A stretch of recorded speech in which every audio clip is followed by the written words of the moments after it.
இது திருக்குறளை பரவலாக்க வேண்டும் என்ற உயரிய நோக்கத்தோடு செய்ய ஆரம்பிக்கப்பட்டது.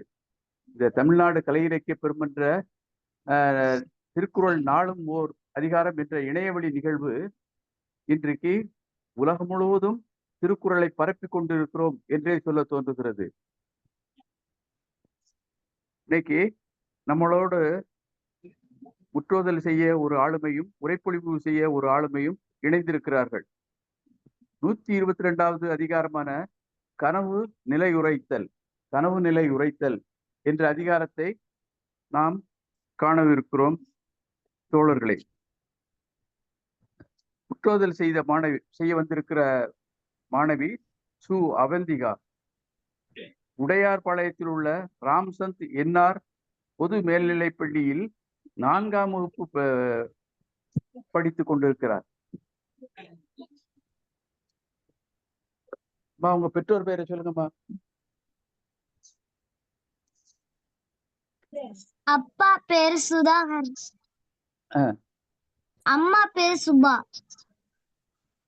சுதாகரன் சுபா ஆகிய இணையருக்கு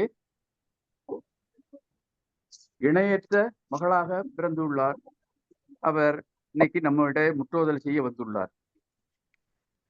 அடுத்து அந்த கனவு நிலை உரைத்தல் என்ற அதிகாரத்திற்கு உரைப்பொழிவு நிகழ்த்துவதற்கு முனைவர் ஆறு செல்வராஜ் அவர்கள் வந்திருக்கிறார்கள். இது சென்னையில் உள்ள இவர் சென்னையில் உள்ள குருநானக் கல்லூரி தன்னாட்சி பெற்றது. அந்த கல்லூரியில் தமிழ்துறை உதவி பேராசிரியராக பணியாற்றி வருகிறார். இவரை பற்றிய தரவுகள் வேறு எனக்கு கிடைக்காததனால் அவர் உரைப்பொழிவு நிகழ்த்தும் முன்னர் அவரை பற்றிய குறிப்புகளை சொல்லிக் கொள்ளுமாறு அவரிடம் வேண்டிக் கொள்கிறேன். முதல்ல முற்றோதல் செய்ய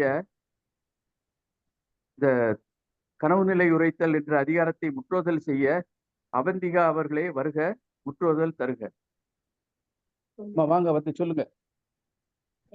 என் பெயர் அவந்திகா, நான் 4ஆம் வகுப்பு படிக்கிறேன். எனது பள்ளியின் பெயர் ராம்சந்த் என்ஆர் பொது மேல்நிலை பள்ளி.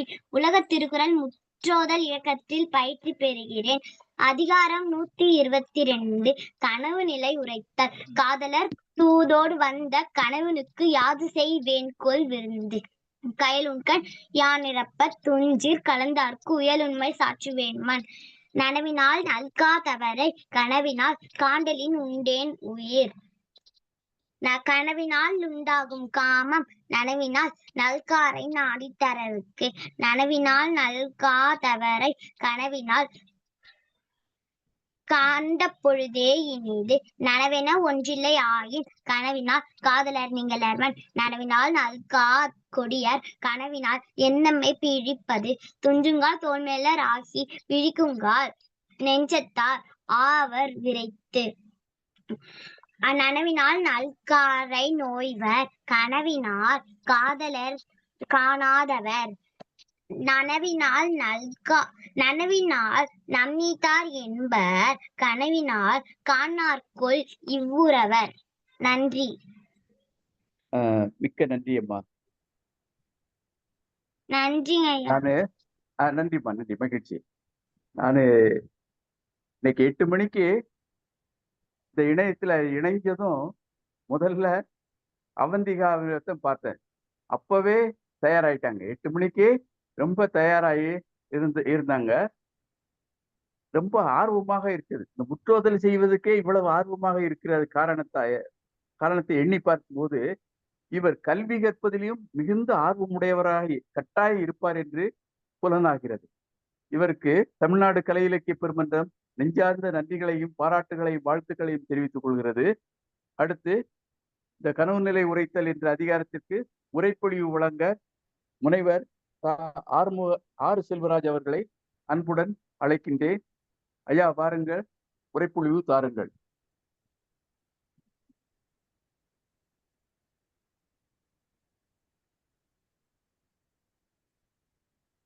முனைவர்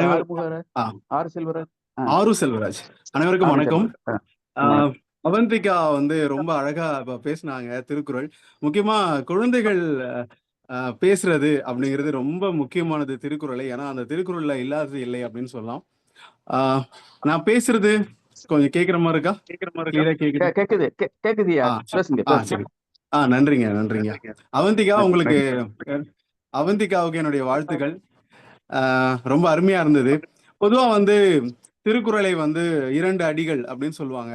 அப்படி சொல்லும் போதெல்லாம் எனக்கு ஒண்ணு தோணும். எப்படி இந்த அடின்னு சொல்லும் போதே எனக்கு ஒரு விஷயம் இருக்கும். என்னன்னா, ஒவ்வொரு அடியா நம்ம வாழ்க்கையில ஜெயிக்கணும்னா இந்த 2 அடி அப்படிங்கிறது ஒரு முக்கியமானது அப்படின்னு தோணும். சில நேரங்கள்ல வந்து நம்ம தவறு செஞ்சுட்டா பலார்னு அடிப்பாங்கல்ல, அப்படி சில அடிகளாவும் இந்த திருக்குறள் தோணும். அப்படி மென்மையாவும் சரி, கொஞ்சம் வேகமாவும் சரி, முதுகுல தட்டி கொடுக்குற அடியாவும் சரி, இந்த திருக்குறள் வந்து நம்முடைய வாழ்க்கையில ரொம்ப முக்கியமான பங்கு வகிச்சிருக்கு. எனக்கு பல இடங்கள்ல அது பயனுள்ளதா இருந்திருக்கு. இப்ப அவை அஞ்சாமைலாம் எனக்கெல்லாம் பலார்னு அடிச்ச மாதிரி இருந்தது பல நேரங்கள். அப்படி அடிச்சுதான் அஞ்சக்கூடாதுங்கிற ஒரு தைரியத்தை கொடுத்தது திருக்குறள் அப்படின்னு சொல்லலாம். இன்னும் ஒரு சின்ன உதாரணம் சொல்லிட்டு நான் சொல்லலாம்னு நினைக்கிறேன். ஏன்னா இந்த கனவு நிலை உரைத்தல் வந்து பெரிய அதுக்கான விளக்கம் அந்த அளவுக்கு கஷ்டம்லாம் ஒன்றும் கிடையாது. அதனால நான் அதுக்கு கொஞ்ச நேரம் கழிச்சு வரேன். திருக்குறள் எனக்கு ஒரு சிறிய ஒரு பயத்தை எனக்கு ஏற்படுத்திச்சு. எப்பனா சில நாட்களுக்கு முன்னாடி ஒரு பஸ் ஸ்டாண்ட்ல நான் நின்று இருந்தேன். அப்போ வந்து ஒரு 4-5 காக்கைகள் வந்து ஒரு பறவையை துரத்திட்டே போயிட்டு இருந்துச்சு. அது பறந்து போய் ஒரு இடத்துல அந்த அந்த பேருந்து நிலையத்துக்கு மேல அங்க போய் நின்னுட்டு இருந்தது. திரும்பவும் அந்த காக்கைகள் துரத்துது, அந்த பறவை பறந்துட்டே போகுது. அது என்ன பறவை நான் கொஞ்சம் உத்து பார்த்த உடனே பயந்துட்டேன். அப்பதான் புரிஞ்சுது அது ஒரு ஆந்தை அப்படின்னு சொல்லி. திருக்குறள்ல திருவள்ளுவர் வந்து சொல்லியிருப்பாரு, பகல் வெல்லும் ஈகையை காக்கை அப்படின்னு சொல்லி கூகையை காக்கை. சார் சொல்லுங்க. இல்ல வேற ஒண்ணும் இல்ல, ஒருத்தரை மைக்கை மீட் பண்ண சொல்லி மீட் பண்ணிட்டாங்க. நீங்க பேசுங்க. சரிங்க சார். அதாவது பகலில் காக்கை வந்து கூகையை வென்றுவிடும், ஆந்தை வென்றுவிடும் சொல்லியிருப்பாரு திருவிழா. அவர் ஏதோ கற்பனையில சொல்லியிருக்காருன்னு நான் நினைச்சிட்டு இருந்தேன். சில நாட்களுக்கு முன்னா நான் அப்படி ஒரு காட்சியை பார்த்தவொன்னே எனக்கு பயம் வந்துருச்சு. அப்போ திருக்குறள் எவ்வளோ அனுபவத்துல எழுதப்படுது, பார்த்துதான் எழுதியிருக்காங்கன்ற ஒரு பயம் கலந்த ஒரு எப்படி ஒரால இவ்வளவு விஷயங்கள் எழுத முடிஞ்சு அப்படின்ற ஒரு ஆச்சரியம் எனக்கு இருக்கு. பொதுவா கனவுகள் எல்லாருக்குமே ஒரு பிடிச்சமான ஒரு விஷயம். கனவு நிலை உரைத்தல் திருவள்ளுவர் சொல்லியிருக்காரு. திருவள்ளுவர் மட்டும் இல்ல, இதுக்கு முன்னாடி சங்க இலக்கியங்கள்ல சொல்லப்பட்டிருக்கு, சிலப்பதிகாரத்துல சொல்லப்பட்டிருக்கு, சீவகசிந்தாமணில சொல்லப்பட்டிருக்கு, பெருங்கதையில சொல்லப்பட்டிருக்கு. தொடர்ச்சியா பல இலக்கியங்கள்ல கனவுகள் சொல்லப்பட்டிருக்கு. இன்ன வரைக்கும் நாம வந்து கனவுகள் பத்தி நம்ம தொடர்ந்து பேசிட்டு இருக்கோம். கனவுகள் ஆராய்ச்சின்னு சொன்னாவே நம்ம சிக்மண்ட் ஃப்ராய்ட் அப்படின்னு சொல்றாங்க. சிக்மண்ட் ஃப்ராய்ட் என்ன சொல்றாருன்னா, கனவுகள் வந்து 2 விதமா பிரிக்கிறார். நம்ம பார்க்குற கனவுகள், காலையில எழுந்தோன்னா நம்ம கனவு சில ஞாபகத்துக்கு வரும். அந்த கனவை அதை வந்து என்ன சொல்றாங்கன்னா, அது ஒரு மேலோட்டமான ஒரு கனவு அப்படின்னு சொல்றாங்க. ஆனா அந்த கனவுக்குள்ள ஒரு விஷயம் மறைஞ்சிருக்கு அப்படின்னு ஒரு 2 பிரிவா பிரிக்கிறார். அது எல்லாமே எப்படி வருது அப்படின்னு சொன்னா, அதீத ஒரு ஆசையின் காரணமாக அதிகமா சிந்திப்பதன் மூலமா வருது. ஆனா அதுக்கு நேரடி பொருள் இல்ல. அதுக்கு கொஞ்சம் மறைமுகமான பொருள் இருக்கு. எப்பவுமே நம்முடைய ஆழ் மனசு வந்து நம்மளை பாதுகாக்கும்னு நினைக்குமா. உதாரணத்துக்கு சிக்மண்ட் ஃப்ராய்ட் சொல்ற ஒரு விஷயம், ஒரு வெள்ளை நாயை வந்து ஒருத்தர் கழுத்தை நெரிச்சு கொல்ற மாதிரி ஒரு கனவு வந்துதான். அதுக்கு அவர் கண்டுபிடிச்ச விஷயம் என்னன்னா, அவர் யாரோ ஒரு உறவுக்காரர் மேல பயங்கர கோவமா இருந்தாரு. ஆனா கனவுல வந்து அந்த உறவுக்காரர் வரல. அதுக்கு பதிலா ஒரு நாய் வந்தது. அப்ப ஒரு நம்முடைய ஆழ் மனசு வந்து நம்மளை காப்பாத்த முயற்சி பண்ணும் அப்படின்னு சொல்றாங்க. இப்படி கனவுகள் பத்தி ஆராய்ச்சி நிறைய இருக்கு. நமக்குமே வந்து கனவுகள் மேல ஒரு பெரிய ஒரு விருப்பம் இருக்கு. கனவுகள் சில நேரத்துல நம்ம பயமுறுத்தும், சந்தோஷப்படுத்தும். இவ்வளவு விஷயங்கள் இருக்கு. கனவு இல்லைன்னா வாழ்க்கையே இல்லை அப்படின்னு நிறைய பேர் சொல்றாங்க. இப்படி கனவுகள் சார்ந்த எக்கச்சக்கமா தொல்காப்பியர் கூட கனவுகள் குறித்து சொல்லியிருக்கார். முக்கியமா வந்து தோழியினுடைய கூற்று எங்கெல்லாம் நிகழும் அப்படின்னு சொல்லும்போது, நம்முடைய தலைவி வந்து எப்ப கனவு கண்டு அரன்று எழுகிறாளோ அந்த நேரத்துல என்னாச்சு உனக்கு, உன்னுடைய கனவு என்னது சொல்லு அப்படின்னு கேட்கறது மாதிரியான சூழல்ல தோழி கூற்று நிகழும் அப்படின்னு தொல்காப்பியர் சொல்லியிருக்கார். இப்படி எக்கச்சக்கமா கனவுகள் குறித்து ஒரு நிறைய விஷயங்கள் இருக்கு. அதனால இந்த கனவுகள் வந்து அதே மாதிரி பல இலக்கியங்கள் எப்படி சொல்லப்பட்டிருக்குன்னா, எதிர்காலத்துல எப்படி நம்ம வாழ்க்கை இருக்குங்கிறத முன்கூட்டியே சொல்லுது. இன்னொரு பயங்கரமான விஷயம் என்ன அப்படின்னா, நாம தான் இப்படி ஒரு தமிழ் சமூகத்துல தான் நம்ம இப்படி இருக்கோம் அப்படின்னு நம்ம யோசிச்சோம்னா, பல இடங்கள் பல நாடுகள் அப்படி திங்க் பண்ணியிருக்காங்க. சாக்ரட்டிஸ் நமக்கு தெரியும்ல, அவர் வந்து கடவுளுடைய கடவுள் ஏதோ சொல்ல வராரு நமக்கு அப்படிங்கிற ஒரு புத்திமதி, கடவுளுடைய புத்திமதி அப்படிங்கிற மாதிரி சாக்ரட்டிஸ் சொல்றாரு.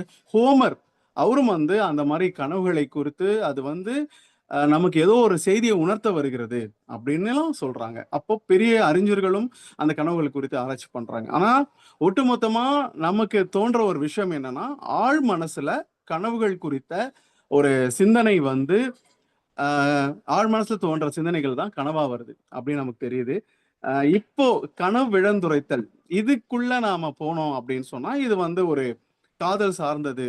ஏன்னா வந்து தொல்காப்பியரும் வந்து கனவை பற்றி சொல்லும்போது ரொம்ப அதீதம் மிகைப்படுத்திய ஒரு காதல், அதிகமான ஒரு அன்பின் வெளிப்பாடு தான் கனவா வருது அப்படின்னு சொல்றாங்க. ரொம்ப ஒரு அழகியலா எழுதியிருக்காங்க. ஒரு ஒரு தலைப்பை பற்றிய ஒரு 10 கவிதைகளாக நாம திருக்குறளை பார்க்க முடியும். அந்த திருக்குறளை படிச்சுட்டு நிறைய பேர் ஒரு தலைப்பை வச்சுக்கிட்டு அது 10 விதமா 10 கவிதைகளா சொல்ற அந்த முயற்சியை பார்க்கிறோம். அப்ப இவர் வந்து ஒரு தலைப்பை எடுத்துக்கிறாரு, அதை எப்படியெல்லாம் பார்க்கலாம், ரசிக்கலாம் அப்படின்னு எழுதுறாரு. எவ்வளவு ஆழமா அந்த விஷயங்களை சொல்லலாம் அப்படின்னு திருவள்ளுவர் முயற்சி பண்றதா நம்ம நினைக்கலாம். எனக்கு என்ன கஷ்டம் அப்படின்னா, முதல் விஷயம் வந்து நாம இந்த மாதிரி ஓலைச்சுவடிகள்ல ரொம்ப சுருக்கமா எழுதியிருக்காங்க. அப்பெல்லாம் உரைநடை காலம் இல்ல. இப்ப வந்து அப்ப அந்த காலத்திலேயே இருந்திருந்தா நம்ம திருவள்ளுவர் வந்து எவ்வளவு விஷயங்கள் நமக்கு சொல்லியிருப்பாரு. இவ்வளவு சுருக்கமா சொல்லிட்டாரு அப்படிங்கிற ஒரு மனம் வருத்தம். 10 குறள் தான் அவர் தோன்றிச்சா? இன்னும் நிறைய இருக்கலாம். ஆனா அவருக்கு வந்து இது போதும் அப்படின்னு நினைச்சிட்டாரே அப்படிங்கிற ஒரு மன வருத்தம்லாம் இருக்கு. ஏன்னா அவ்வளவு விஷயங்கள் நம்ம அறத்துப்பால்ல பார்த்த திருவள்ளுவர் வேறையா இருக்காரு, பொருட்பால்ல பார்த்த திருவள்ளுவர் வேறையா இருக்காரு, காமத்துப்பால்ல பார்க்கிற திருவள்ளுவர் வேறையா இருக்காரு. எப்படி ஒரு மனிதர் இவ்வளோ விஷயங்களை வச்சிருக்காருங்கிறது ஒரு பெரிய ஒரு ஆச்சரியம். இது நமக்கு மட்டும் இல்ல, இந்த உலகத்துல இருக்கிற எல்லாருமே வந்து தமிழ் சமூகத்து மேல ஒரு பெரிய ஒரு பொறாமைன்னு கூட சொல்லலாம். அப்படி இருக்குதுன்னா அதுக்கு மிக முக்கியமான காரணங்கள்ல அந்த திருக்குறள் முக்கியமானது. நம்ம இந்த கனவிழந்துரைத்தலை பத்தி நம்ம பேசுவோம். இந்த கனவிழந்துரைத்தல் நமக்கு தெரியும். ஒரு கனவை பற்றி தனக்கு தோன்றிய ஒரு கனவை பற்றி சொல்வது. இதுல வந்து பெரும்பாலும் தலைவி சொல்ற ஒரு கனவை பற்றிய ஒரு புரிதல், அவளுக்கு என்ன தோணுதோ அதை பத்தி அவங்க சொல்றாங்க. இதுல வந்து முதல் குறள் வந்து காதலர் தூதோடு வந்த கனவினுக்கு யாது சொல்வேன் கொள் விருந்து அப்படின்னு சொல்றாங்க. அதாவது ஒரு ஒரு கனவை வந்து விருந்து போல அப்படின்னு சொல்றாங்க. அது வந்து ஏன் விருந்துன்னு சொல்றாங்கன்னா, கனவுலையாவது நம்ம வந்து தலைவனை வந்து பார்க்கிறோம் அப்படிங்கிற ஒரு சந்தோஷம் இருப்பதால அதை விருந்து போல நினைக்கிறாங்க. அப்படி ஒரு விருந்தினர் வந்தா நாம வந்து ஏதாவது நம்ம செய்யணும்ல அந்த விருந்துக்கு அப்படிங்கிற மாதிரி அவங்க யோசிச்சு சொல்றாங்க. அது வந்து ஒரு தூது மாதிரி வந்தது. காதலர் தூதோடு வந்த கனவினுக்கு யாது செல்வேன் கொள் விருந்து. அதுக்கு நான் விருந்து என்ன செய்ய போறேன்? ஒரு தூது மாதிரி ஒரு தூதுவர் ஒருத்தர் வந்திருக்காரு, அதுவும் நல்ல செய்தியை சொன்னாரு அப்படின்னு சொன்னா நாம அவருக்கு ஏதாவது விருந்து படைப்போம்ல. அந்த மாதிரி ஒரு தூது மாதிரி இந்த கனவுன்றது ஒண்ணு வந்திருக்கு அப்படின்னு சொல்றாங்க. கிட்டத்தட்ட அவங்க என்ன யோசிக்கிறாங்கன்னா, இந்த கனவு வாழ்க்கையா மாறிடக்கூடாதா அப்படிங்கிற ஒரு ஏக்கத்தோட அந்த கனவை பத்தி சொல்றாங்க. அடுத்த திருக்குறள்ல வந்து கயலுண்கண் யான் இறப்ப துஞ்சிற் கலந்தார்க்கு உயலுண்மை சாற்றுவேன் மண். கயலுண்கண் யான் இறப்ப துஞ்சிற் கலந்தார்க்கு உயலுண்மை சாற்றுவேன் கண். அதாவது உறக்கம் வந்து என்னை கேட்டுட்டு வந்துச்சு அப்படின்னு சொன்னா நான் எப்படி அவரை பிரிஞ்சு நிக்கிறேங்கிற அந்த தனிமை உணர்வை வந்து நான் கண்டிப்பா சொல்லுவேன். கனவுல வரும் அந்த காதலருக்கு நான் அதை உணர்த்திடுவேன். ஏன்னா எனக்கு தூக்கம் எப்போ வருது, கனவு எப்போ வருதுன்னு நான் வந்து அப்போ எனக்கு புரியுது இல்லை, அது இயல்பா நடந்துருது. அது மட்டும் எனக்கு தெரிஞ்சிருச்சு அப்படின்னு சொன்னா அந்த டைம்ல கண்டிப்பா அந்த கனவுல வருகிற என்னுடைய தலைவனுக்கு நான் எவ்வளவு பிரிஞ்சிருக்கேன், வாடி போயிருக்கேன், துன்பத்துல இருக்கேன் அப்படிங்கிறத நான் சொல்லிடுவேன் அப்படின்னு சொல்றாங்க. இது மூலமா நமக்கு ஒரு விஷயம் என்ன புரியுதுன்னா, இது ஒரு ஒரு ஆராய்ச்சி தான். அதாவது ஒரு ஆழ் மனதுல தோன்றுவது, நம்ம கனவோட நாம இருக்க முடியாது, நாம வேற ஒரு நிலையில இருக்கோம், கிட்டத்தட்ட ஒரு மயங்கிய நிலையில தான் நம்ம இருக்கோம் அப்படிங்கிற ஒரு ஒரு ஆழமான பதிவும் நம்ம இதுல பார்க்கிறோம். நனவினால் நல்காதவரை கனவினால் காண்டலின் உண்டென் உயிர்.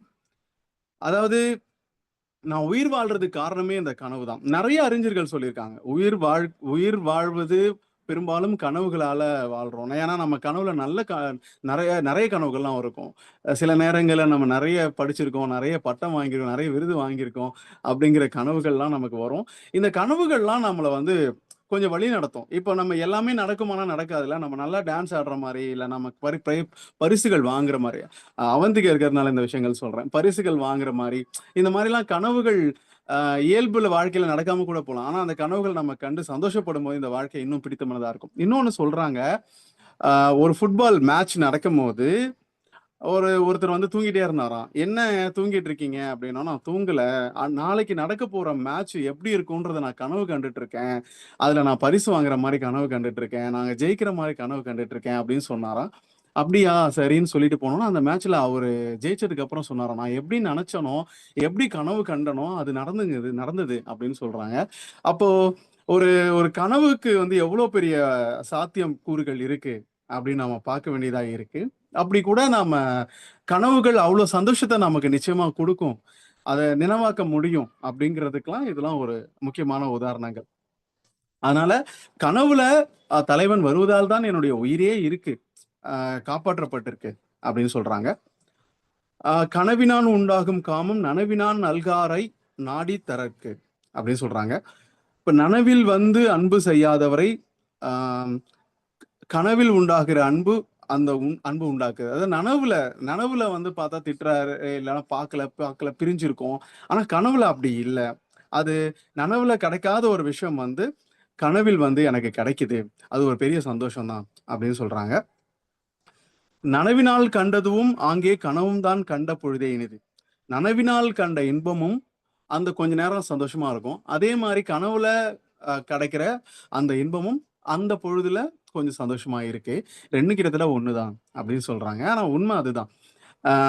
ஒரு அறிஞர் சொல்லியிருக்காரு. அவர் என்ன சொல்றாருன்னா, நீங்க கனவு வாழ்க்கை ஏன் நிஜமா இருக்கக்கூடாது, நீங்க நிஜமான வாழ்க்கை ஏன் கனவா இருக்கக்கூடாது அப்படின்னு ஒரு கேள்வி கேட்கிறார். நீங்க ஏன் எப்படி இதை நீங்க கனவுன்னு சொல்றீங்க, எப்படி நனவுன்றீங்க? இப்போ ஒரு கூகுள் மீட் நடக்குது, ஜூம் மீட் நடக்குது, பேசிட்டு இருக்கோம், இது ஒரு கனவு வாழ்க்கையா ஏன் இருக்கக்கூடாது? இனிமே நீங்க இரவு நேரத்துல தூங்க போறீங்கல்ல, அந்த வாழ்க்கை தான் ஏன் நனவு வாழ்க்கையா இருக்கக்கூடாது? உங்களுக்கு யார் சொன்னது இது நனவு வாழ்க்கை, கனவு வாழ்க்கை அப்படிங்கிற ஒரு கேள்வியெல்லாம் முன்வைக்கிறாங்க. கிட்டத்தட்ட யோசிச்சோம்னா நமக்கு கொஞ்சம் பயமா இருக்கு. ஓ, இப்படிலாம் கூட சிந்திக்க முடியுமா அப்படின்னு. அப்ப கனவுகள் அப்படிங்கிறது முக்கியமான ஒரு விஷயமா பார்க்கிறோம். சின்ன குழந்தை சிரிக்கிறதையே வந்து என்ன சொல்றாங்கன்னா, கடவுள் வந்து குழந்தைகிட்ட பேசிட்டு இருக்கு அப்படின்னு சொல்றாங்க. அப்படி குழந்தையா இருக்கும் போதே ஏதோ கனவுகள் நமக்கு தோன்றது மாதிரி நம்ம பார்க்கிறோம். தமிழ் இலக்கியங்கள்ல இன்னும் சுவாரஸ்யமான விஷயங்கள் என்ன அப்படின்னா, கனவுகள் வந்து மனிதர்களுக்கு மட்டும்தான் வரும் அப்படின்னு நம்ம சொல்லுவோம். ஆனா நிறைய விலங்குகள், உயிரினங்களுக்கெல்லாம் வந்து கனவுகள் வரும் அப்படிங்கிற பதிவு நமக்கு இருக்கு. அந்த பதிவுக்கு அப்புறம் இப்ப என்ன நடக்குதுன்னா, அதெல்லாம் உண்மைதான், எல்லா உயிரினங்களும் கனவுகள் காண்கிறது அப்படின்ற ஒரு உண்மையை கண்டுபிடிச்சிருக்காங்க. அதுக்கான ஆராய்ச்சிகள் நடக்குது. நான் தெரியாம சில மாதங்களுக்கு முன்னால ஒரு ஒரு பூனையை பற்றிய ஒரு கவிதையை நான் சும்மா ஸ்டேட்டஸ்ல போட்டேன். விஷயம் என்னன்னா, அந்த பூனை எனக்கு வழக்கமா பூனைகள் பார்த்து ஓடும். ஆனா ஒரு பூனை என் பக்கத்துல நெருக்கமா வந்தது. அப்ப நான் சொன்ன விஷயம், ஒருவேளை இந்த பூனை ஒரு கனவுல நான் அந்த பூனைக்கு ஒரு மீன் துண்டை போடுவதை போல அது நினைத்திருக்குமோ, அதை என் நனவுல என்ன பார்த்த உடனே அதுக்கு புடிச்சு வந்து சேர்ந்துருச்சோன்னு நான் எழுதினேன். அதை நான் சும்மா விளையாட்டா தான் பண்ணேன். ஆனா அப்புறமா தான் இலக்கியங்களை வாசிக்கும்போது, ஓ, அ எல்லா உயிரினங்களுக்கும் கனவுன்றது ஒண்ணு இருக்கு அப்படிங்கிறதும், கனவுகள் எல்லா உயிரினங்களுக்கும் பொதுவானது. இன்னொரு விஷயம் பாருங்க, கனவு எவ்வளோ பேதமற்ற ஒரு விஷயமா இருக்கு. எல்லாருக்கும் கனவு வரும். சின்ன குழந்தைங்களுக்கு வரும், பெரியவங்களுக்கு வரும். அது பாரபட்சம் பார்க்கறதில்ல, ஏழை பணக்காரன் பார்க்கறதில்ல, சாதி பாகுபாடு கிடையாது. எவ்வளோ ஒரு கிட்டத்தட்ட அதை கனவு வர்றத பத்தி யோசிக்கும்போது, அது எவ்வளோ நல்ல விஷயம் அப்படின்னு நமக்கு தோன்ற அளவுக்கு இருக்கு. ஒரு எஸ். ராமகிருஷ்ணன் எழுத்தாளர் நினைக்கிறேன். அவர் வந்து இந்த கேள்வி பதில்னு ஒரு வரும். ஒரு புத்தகங்கள் நம்ம வாசிக்கிற இதழ்கள்ல வரும். அந்த கேள்வியில ஒருத்தர் கேட்டிருந்தார், இந்த மாதிரி கனவுகள் வந்து நம்ம கண்டுட்டு இருக்கும்போது பாதியில நம்ம யாராவது தொல்லை பண்ணிட்டாங்கன்னா திரும்ப அந்த கதையை தொடர முடியுமா அப்படின்னா, முடியும் அப்படின்னு அவர் சொல்லியிருக்காரு. ஒரு ஒரு கேள்வி பதில்ல. நான் ரொம்ப வருஷத்துக்கு முன்னாடி படிச்சேன். இன்னைக்கு இந்த தலைப்புக்காக அது நினைவுக்கு வந்தது. ஆனா அப்படி சில பேர் முயற்சி பண்ணியிருக்காங்க. நானும் முயற்சி பண்ணியிருக்கேன். ஒரு கனவு போயிட்டு இருக்கும், நல்லா இருக்கும், சுவாரஸ்யமா இருக்கும். ஆனா திடீர்னு நமக்கு ஒரு இடர்பாடு வந்துரும். அந்த கனவை நம்ம திரும்ப தொடர முடியாதா அப்படின்னு நமக்கு தோணும். ஆனா நம்ம முயற்சி பண்ணா அந்த புள்ளியிலிருந்து தொடர முடியும் அப்படின்னு சொல்றாங்க. சிலரால அது முடியுது நிச்சயமா. சரி, நம்ம நனவினால் கண்டதும் அங்கே கனவும் தான் கண்ட பொழுதே இனிது. அதாவது அந்த பொழுது அந்த நேரத்துக்கு நனவானாலும் சரி கனவானாலும் சரி அந்த நேர பொழுதுல அது இனிமையானதா தான் இருக்கு. நனவென ஒன்றில்லையாயின் கனவினால் காதலர் நீங்களர் மன். கனவுன்னு ஒண்ணு இல்ல அப்படின்னு சொன்னா நனவென்ற ஒன்று இல்லையெனில் கனவில் வந்த காதலர் பிரியாமல் இருப்பார் அப்படின்னு சொல்றாங்க. நனவுன்னு ஒண்ணு இல்லாம இருக்கலாமே, கனவே இருந்துடலாமே அப்படின்னு சொல்றாங்க. நனவு இல்லாம இருந்தா எவ்வளவு நல்லா இருக்கும், அந்த கனவுலயே நம்ம வாழ்ந்துடலாமே அப்படின்னு சொல்றாங்க. இப்படி கனவு கனவு வந்து ஒரு இன்பமான ஒரு கனவு வருது அப்படிங்கறதுதான் அந்த தலைவியோடைய விஷயமா இருக்கு. ஆனா நம்ம இலக்கியங்கள்ல சொல்லப்படுற எல்லா கனவுகளும் அப்படி சந்தோஷமான கனவுகளா இருந்திருக்கா அப்படின்னா அப்படிலாம் இல்லை. கொஞ்சம் பயங்கரமான கனவுகள் வந்திருக்கு நிறைய. நம்ம எதிர்கால தீக்கணா அப்படின்னு நம்ம சொல்றோம் இலக்கியங்கள்ல. ஆனா இவங்க தலைவி சொல்றது எல்லாமே வந்து கனவுல வந்து தன்னுடைய தலைவன் வருவதும் அவர் பேசுறதும் உரையாடுறதும் எனக்கு ரொம்ப மகிழ்ச்சியை தருது, அப்படி ஒரு கனவு வாழ்க்கையே இருந்துடலாமே அப்படின்னு அவங்க சொல்றாங்க. நனவினால் நல்கா கொடியார் கனவினால் எம்மை பீழிப்பது.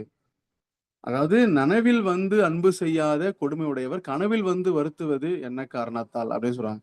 நனவுல வந்து பாக்குறது இல்ல, பேசுறது இல்ல, ஆனா கனவுல மட்டும் வந்து பேசுறது அது சரியான விஷயமான்னு கேக்குறாங்க. ஏன்னா அது இன்னும் வருத்தத்தை ஆரம்பிக்குது. ஏன்னா கனவு தொடர்ச்சியா வர்றது இல்லையே. திடீர்னு ஏன்னா நம்ம தொல்காப்பியர் சொல்லும் போது கூட தலைவி வந்து கனவு கண்டு அரன்று எழும்போது தோழி பேசுறதா சொல்றாங்க. அப்ப அவங்க அந்த தூக்கம் அந்த கனவு வந்து உடனே கலைஞ்சிருது இல்ல. அப்படி கலைஞ்ச உடனே அவங்களுக்கு என்ன தோணுச்சா, இவ்வளவு நேரம் நல்லா பேசிட்டு இருந்தாரு இப்ப பேசல அப்படின்ற அந்த ஏக்கம் வரும்ல.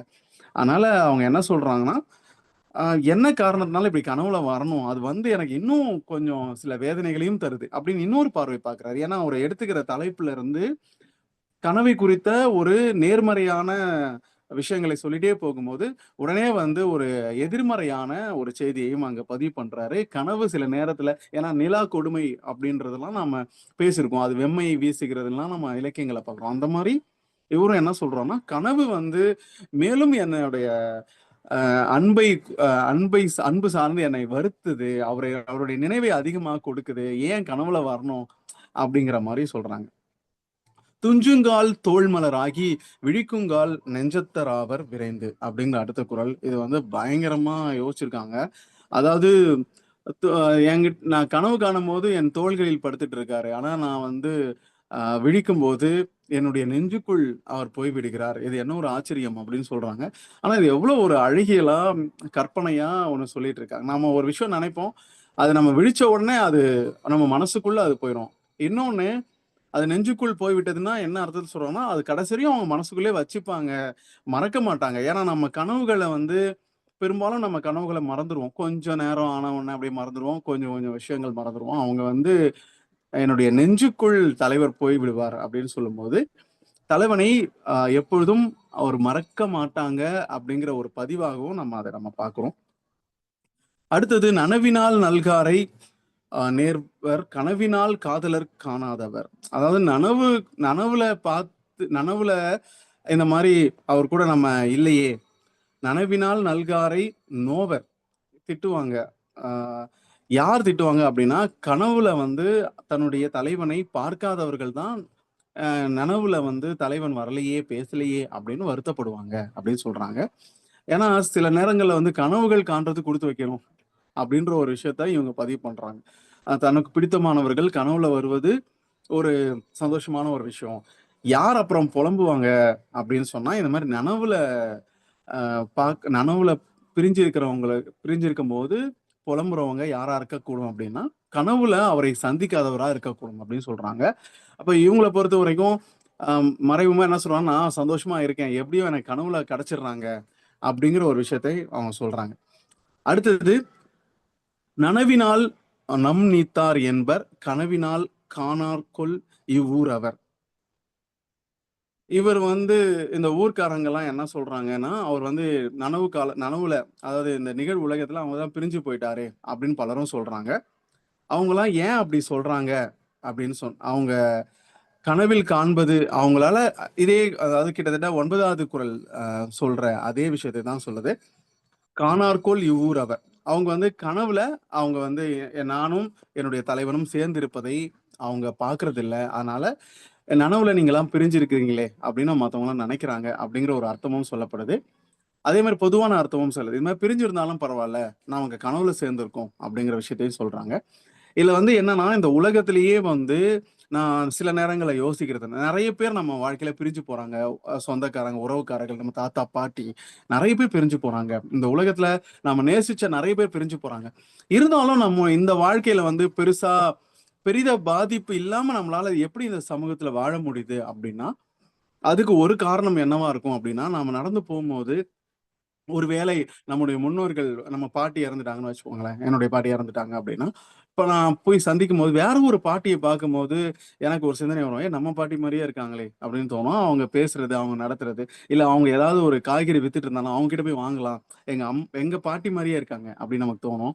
இப்படி இந்த உலகத்துல எல்லாரும் பிரிவை பற்றி கவலைப்படாமல் வாழ்றதுக்கு மிக முக்கிய காரணம், நம்மள மாரியே இருக்காங்க அப்படிங்கிற ஒரு காரணமா இருக்கு. அதே போல தான் இந்த தலைவி வந்து அந்த பிரிவை பற்றி கவலைப்படாததற்கு ஒரே ஒரு காரணம் என்ன அப்படின்னா, இந்த கனவுகள். கனவுகள் வர்றதுனால, அ அந்த தலைவனை பற்றிய, அந்த பிரிவை பற்றிய கவலை இல்லை. இருந்தாலும் சில நேரங்கள்ல எவ்வளோதான் அந்த கனவு தான் அப்படிங்கிற ஒரு உண்மை நமக்கு புரியும்போது, அந்த வேதனை அதிகமா இருக்கு அப்படிங்கிறது தான்.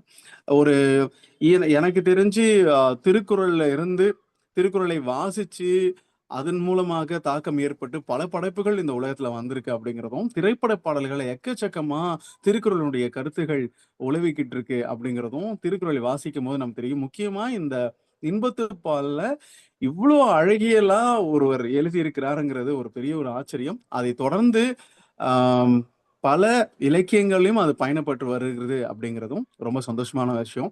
இவ்வளவு நேரம் பொறுமையா என்னுடைய செய்திகளை கேட்ட அனைத்து நல்ல உள்ளங்களுக்கும் நன்றி. நன்றி. மிக்க நன்றி முனைவர் பெருந்தகையே. என்ன ஒரு இயல்பான உரை, இயல்பான உரை. அதாவது நான் வந்து இணையவெளியில் பார்க்கறது மாரி இல்ல. இது முன்னாடி நேரா உட்கார்ந்து பேசுறது மாதிரி இருந்துச்சு. அந்த ஒரு உணர்வை தந்தது. ரொம்ப இயல்பான உரை. அ அடிங்கிறத வச்சுக்கிட்டு நெறைய விளக்கம் சொன்னீங்க. அது மாரி கனவுக்கு சிக்மண்ட் பிராய்டு மற்ற பல அறிஞர்கள் சொன்னத மேற்கோள் காட்டியது ரொம்ப சிறப்பா இருக்கு. அது பொதுவா கனவுங்கிறது அ அடிமனத்தில தோன்றிய கனவுகள் நினைவில் இருக்கும். மேல் மனத்தில் தோன்றிய கனவுகள் நினைவில இருக்காது. அத சொல்லிக்கிட முடியாது அப்படின்னு சொல்லுவாங்க. ரொம்ப இந்த இந்த அதிகாரத்திற்கு பொருத்தமான மேற்கோள்களை, அறிஞர் பெருமக்களின் மேற்கோள்களை சொன்னது ரொம்ப சிறப்பு. உங்களுக்கு தமிழ்நாடு கலை இலக்கிய பெருமன்றம் நெஞ்சார்ந்த நன்றிகளையும், பாராட்டுகளையும், வாழ்த்துக்களையும் தெரிவித்துக் கொள்கிறது. அடுத்து இந்த உரைப்பொழிவு பற்றிய உரைப்பொழிவு பற்றி பின்னூட்டம் அளிப்பதற்கு முதல்வர் முதல்வர் மேனாள் பொதுச் செயலாளர் ஐயா வாங்க. நான் பேசுறது கேக்குதா? கேக்குதுய்யா. வணக்கம். பேசுங்க.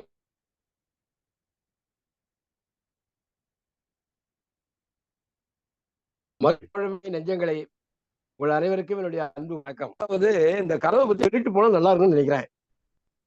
தலையணை அடியில் படுக்கை மடிப்புகளில் சிந்தி கிடந்த நல்ல கனவுகளை சேகரிக்க முனையும் தருணத்தில் நீளமானது ஒரு கொட்டாவியின் அதிர்தலில் விரலிடுக்கில் நழுவி விட்டன அவ்வளவும். திரும்பி படுத்த தூக்கத்தின் கதவை தட்டியது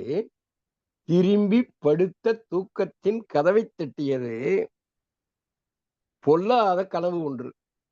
இப்படி கனவு பத்தி எப்பயோ எழுதின ஒரு கவிதை நான் ஏதோ தேடும்போது கிடைச்சது.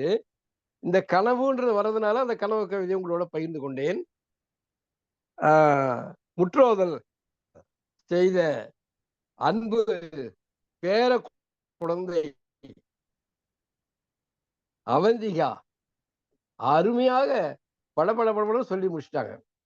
அவருக்கு அது ஒரு 4ஆம் வகுப்பு மாணவி, சின்ன குழந்தை, மிக அருமையாக சொல்லி இருக்கிறார்கள். அவருக்கு என்னுடைய வாழ்த்துக்கள். அடுத்து உரைப்பொழிவு செய்த மகிழ்ச்சிமா உரைப்பொழிவு செய்த செல்வராஜ் என்ற இளைஞர் நம்ம நெறியாளர் சொன்ன மாதிரி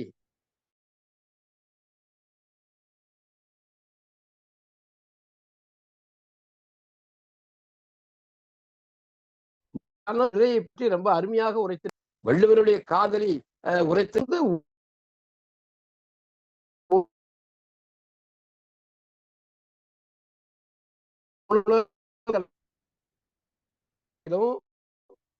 கவி கவி சுவையை பருகிய நிலையிலும் மிக அழகாக சொல்லியிருக்கிறார். அவருக்கு என்னுடைய அன்பு வாழ்த்துக்கள். காதல் அனுப்பிய தூதான் கனவு. என்னையா இது? காதலர் தூதொடு வந்த கனவு. என் காதலன் அனுப்பிய தூதியா அந்த கனவு. ஆஹா, ஏ கனவே, என் என் வந்தையே நீ, உனக்கு நான் என்ன விருந்து வைக்க போகிறேன், என்ன வகையான விருந்து வைக்க போகிறேன் அப்படின்னு சொல்லி அவன் ரொம்ப மகிழ்ச்சி அடைகிறான். பாவம், நனவுல அந்த படுபாவி ஏமாத்திக்கிட்டே இருக்கிறான். நம்பிக்கை அளித்து ஏமாத்திக்கிட்டே இருக்கிறான். அதனால கனவிலாவது ஒரு தூது வந்த மாதிரி இந்த கனவு வந்துச்சே, அது நான் எப்படிப்பட்ட உனக்கு விருந்து வைக்க போகிறேன்னு தெரியலையே என்று வியக்க.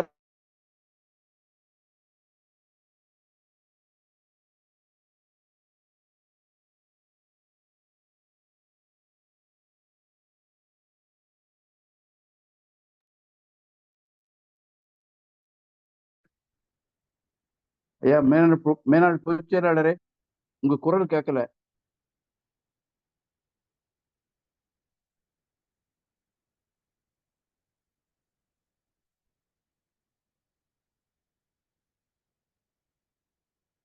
கொஞ்சம் தூங்குங்க.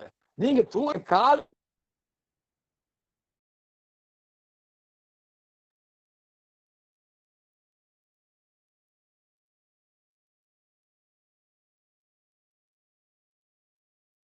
ஐயா, மேனாள் பொதுச் செயலாளரே, வர அது இணைய பிரச்சனை இருக்கு. இணையம் இடர் செய்தனவே இந்த இணையம். நனவு விழித்திருக்கும் போது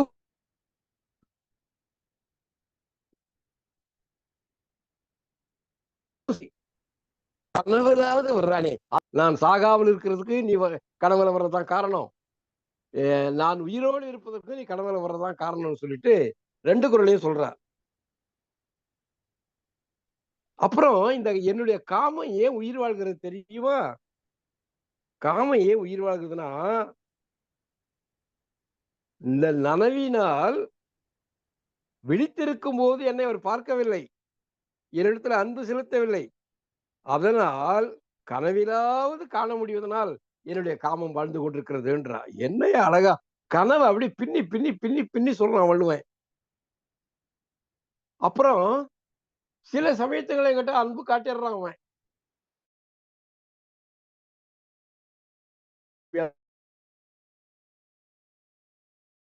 அதுவும் நினைக்கும் போது கனவிலவன் காட்டிய இன்பம் என்றா. என்ன அழகா சொல்றா பாருங்க. நனவினால் கண்டதுவும் ஆங்கே கனவும் தான் கண்ட பொழுதே இனிது. நனவினால் நான் அடைந்த இன்பமும், விழித்திருக்கும் போது அவனிடத்தில் காட்டிய அன்பும், கனவிலே அவன் காட்டுகின்ற அன்பும் அந்தந்த நிலையில் அது இனிமையாதான் இருக்கு அப்படின்றா.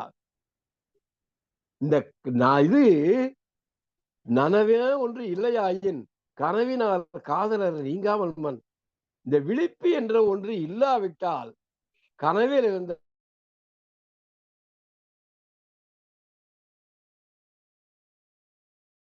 இந்த நனவுன்னு ஒண்ணு இல்லாம தொலைஞ்சு போவானா என்னங்க?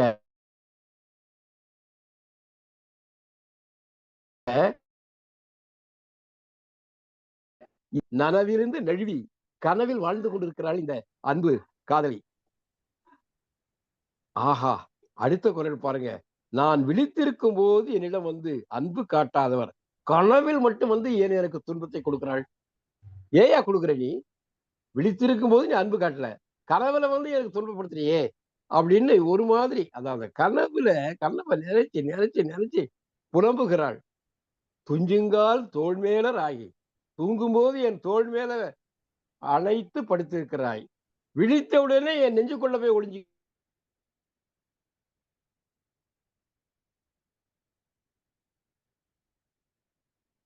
இருக்கிற கனவுல. துஞ்சுங்கால் தோல் மேலராகி விழிக்குங்கால் நெஞ்சத்தாவார் விரைந்து. இப்படி நல்லா அழகா சொல்லிட்டு வர்றார். ஆனா கடைசி குரல் தான் ரொம்ப அருமையான குரல். கடைசி குரல் என்ன சொல்றாரு, இந்த ஊரார் என்னை அவர் பிரிந்து போய்விட்டார் என்று சொல்லி சொல்லி மகிழ்கிறார்கள். பாருங்க, நான் பிரிந்திருப்பது அவர்களுக்கு மகிழ்ச்சியாம். ஏய் படுவாய்களே, அறிவட்டவர்களே, அவன் என் தினந்தோறும் கனவுல வரான்னு தெரியுமா உங்களுக்கு? என் கனவில் வருவது அவர்களுக்கு தெரியவில்லை என்று அந்த ஊராரை இவள் பழிக்கிறாள். ஊரார் இவளை பழிக்கிறாங்க. இவன்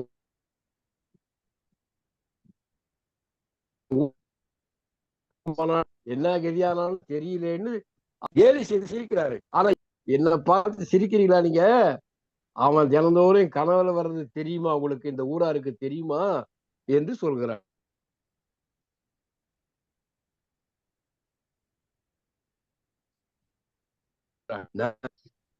என்பார் என்னை பிரிந்து போய்விட்டான் என்று இவர்கள் மகிழ்ந்து கொண்டிருக்கிறார்கள். கனவினால் காணார்கள் இவ்வூரவர். கனவுல அவன் தினந்தோறும் வருவதை தெரியாதா இந்த ஊர்களுக்கு? தெரியாதவர்கள் இந்த ஊர்க்காரர்கள். மிக அருமையான அதிகாரம், மிக அழகாக முற்றோது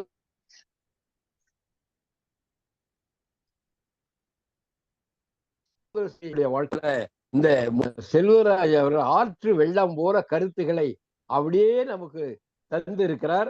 அவருக்கும் என்னுடைய அன்பான வாழ்த்துக்கள். நம்முடைய நெறியாளர் பார்க்கிறார், அவருக்கு என்னுடைய அன்பு வாழ்த்துக்கள். கலை இலக்கிய குழுவிற்கும் தமிழ்நாடு கலை இலக்கிய பொதுச்செயலாளர்களுக்கும் உலகம் முழுவதும் பார்த்து கொண்டிருக்கிற அன்பு தமிழ் நெஞ்சங்களுக்கு என் அன்பும் வணக்கமும் வாழ்த்துகளும் நன்றியும். மிக்க நன்றி மேனாள் பொதுச்செயலாளர் அவர்களே. அருமையான ஒரு பின்னூட்டம். உங்களுக்கு கொஞ்சம் இணையவழி பிரச்சனை இருக்கியா? கொஞ்சம் சரி பண்ணிக்கோங்க பார்த்து. ஐயா மேனாள் பொதுச்செயலாளரை சொல்லுது கேக்குதா? சரி, அடுத்து அதான் உங்களுக்கு கொஞ்சம் இணைய பிரச்சனை இருக்கு, அதை கொஞ்சம் சரி பண்ணிக்கோங்க. இணையத்தை நம்ம என்ன அதுக்கு ஒரு வழி கண்டுபிடிக்கிறேன், இருங்க கொஞ்ச நாள் போட்டு. அந்த டேட்டா இதெல்லாம் இருந்துச்சுன்னா நல்லா இருக்கும். சரி, அடுத்து கவிதை கேட்டுச்சா? நம்ம வாசித்த கவிதை கேட்டுச்சு.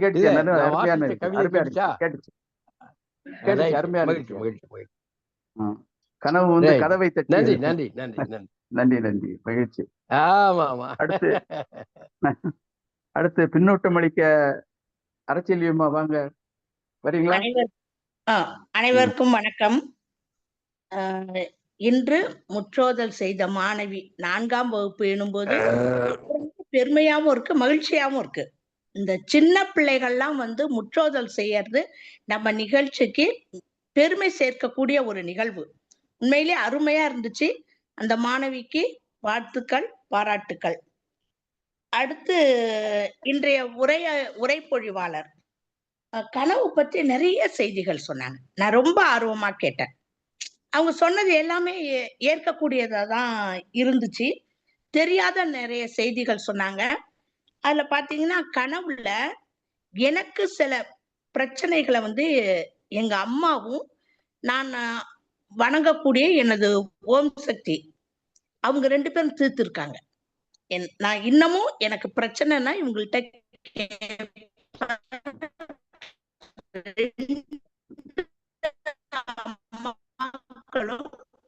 என்னோட பிரச்சனைகளை கனவுலயே சால்வ் பண்றாங்க.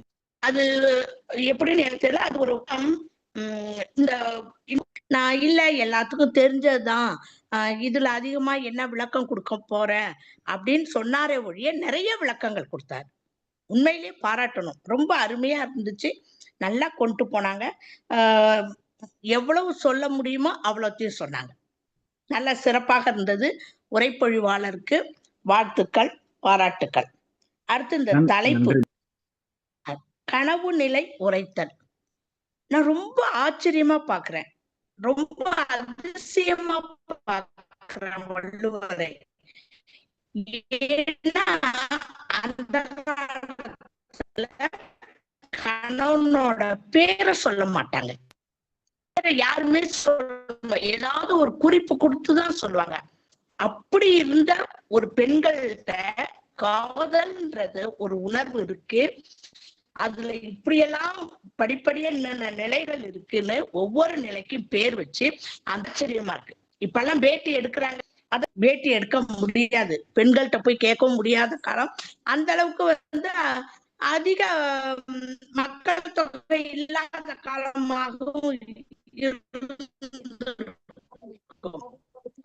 ஆக ஒரு இந்த பரந்த உலகத்துல பெண்களோட எப்படி ஒரு பெண்ணின் நிலையில் இருந்து அவளோட உணர்வுகள் என்ன, அவள் மனநிலை என்ன, உடல்நிலை என்ன, அவளோட எண்ண போக்கு என்ன, அப்பா ஆச்சரியமா இருந்துச்சு. நான் காமத்து பால் நோட்டு என்னோட கருத்து வந்து வேற மாதிரி இருந்துச்சு.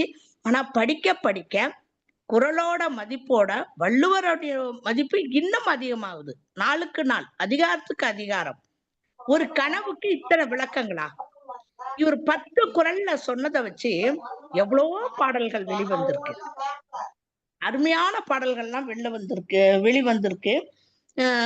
இது எப்படி இவர் வந்து இத பத்தி எழுதினார்? இதுல பாத்தீங்கன்னா இந்த 3வது குறள், எனக்கு 3வது குறளும் 10வது குறளும் ஆச்சரியமாவும் இருந்துச்சு, ரொம்பவும் பிடிச்சு இருந்துச்சு.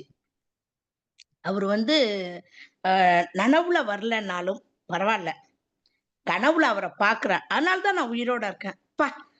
என்ன பெண்களோட மனசை இப்படி படம் பிடிக்கிறாரு, இப்படிப்பட்ட பெண்கள் அன்னைக்கு வாழ்ந்து இருக்கிறாங்க, எப்படி அந்த காதலுக்கு மதிப்பு கொடுத்திருக்காங்க, காதலரை எந்த அளவுக்கு நேசிச்சிருக்காங்க.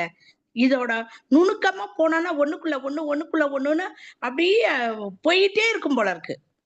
அந்த அளவுக்கு இது ரொம்ப நுணுக்கமா சொல்லியிருக்காரு. அவரு வந்து கனவுல வர்றாரு, நேர்ல வரலன்னாலும் பரவாயில்ல, அந்த கனவுல வர்ற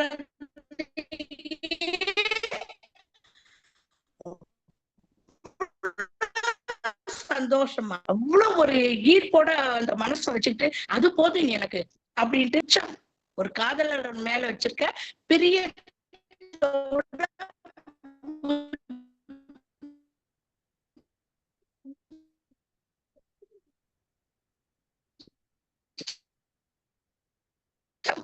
பத்தாவது குறள் பாருங்க இருக்காங்க. ஆனா அவர் டெய்லி மன தைரியம், மனசுல இருக்கிற மென்மையான உணர்வு, நீங்க வேணா சொல்லிட்டு இருக்க, அவர் என்கிட்ட தான் இருக்காரு, என் மனசுக்குள்ளதான் இருக்காரு. என்ன ஒரு அழகு 10 குறளுமே சும்மா சொல்லக்கூடாது, ரொம்ப அருமையான குறள். நுணுக்கமான உணர்வுகள் உள்ளார இருக்கு, அதை அனுபவிச்சவங்களால உணர்ந்து கொள்ள முடியும். காதல் காதலரை பற்றியும் காதல் உள்ளார வச்சிருக்காரு இந்த 10 பாட்டுலயும். அதை ரசனையுடன் படிப்பவர்களுக்கு உண்மையிலே ரொம்பவே புரியும்.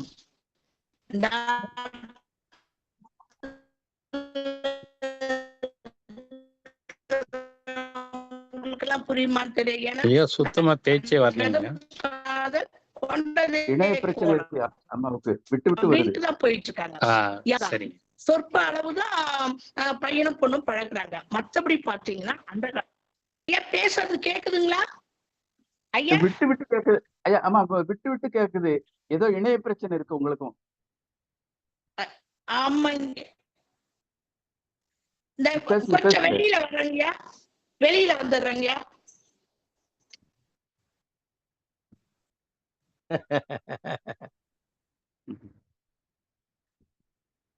சொல்ல துடிக்குது மனசு. கேக்குதுமா, சொல்லுங்க. சொல்ல துடிக்குது மனசு, சொல்லுங்கம்மா. இப்ப கேக்குது. அந்த இதுல பாத்தீங்கன்னா அந்த கனவு பத்தி எம்ஜிஆர் படத்துல ஒரு பாட்டு வரும்.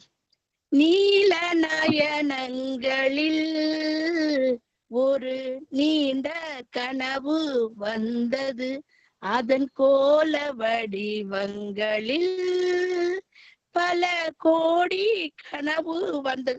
அது அந்த பாட்டுல பாத்தீங்கன்னா அழகா இருக்கும். ஐவகை அம்புகள் கை வழி ஏந்திட மன்மதன் என்றொரு மாயவன் தோன்றிடன்ட்டு காதலரை பற்றி அந்த விழிகள்ல எப்படி வருதுன்னு. ஆனா இந்த பிரிவுன்றதுல வரும்போது பாக்கியலட்சுமி படத்துல ஒரு பாட்டு வரும், நீங்க எல்லாருமே கேட்டிருப்பீங்க. சுசிலாமாவுக்கு தேசிய அவார்டு வாங்கி ஒரு பாட்டு. கனவில் வந்தவர் யார் என கேட்டேன், கணவர் என்றார் தோழி. கணவர் என்றால் அவர், கனவு முடிந்ததும் பிரிந்தது ஏன் தோழி அப்படின்னு வரும். அதுக்கு முன்னாடி அவங்க சொல்லிடுவாங்க, இன்பம் சில நாள் துன்பம் சில நாள் என்றவர் யார் தோழி. இன்பம் கனவில் துன்பம் எதிரில் காண்பது ஏன் தோழி. 100 பாடல்களை நம் பாடலாசிரியர்கள் எழுதியிருக்காங்க. மென்மையான உணர்வுகளை பிரதிபலித்த இந்த அதிகாரம் ரொம்ப ரொம்ப பிடிச்ச அதிகாரமா இருக்கு.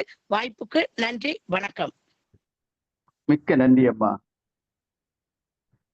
அந்த பாக்கியலட்சுமி திரைப்பட பாடலை நானும் சொல்லணும்னு குறிச்சு வச்சிருக்கேன். நீங்க சொல்லிட்டீங்க, அருமையான பாடல்.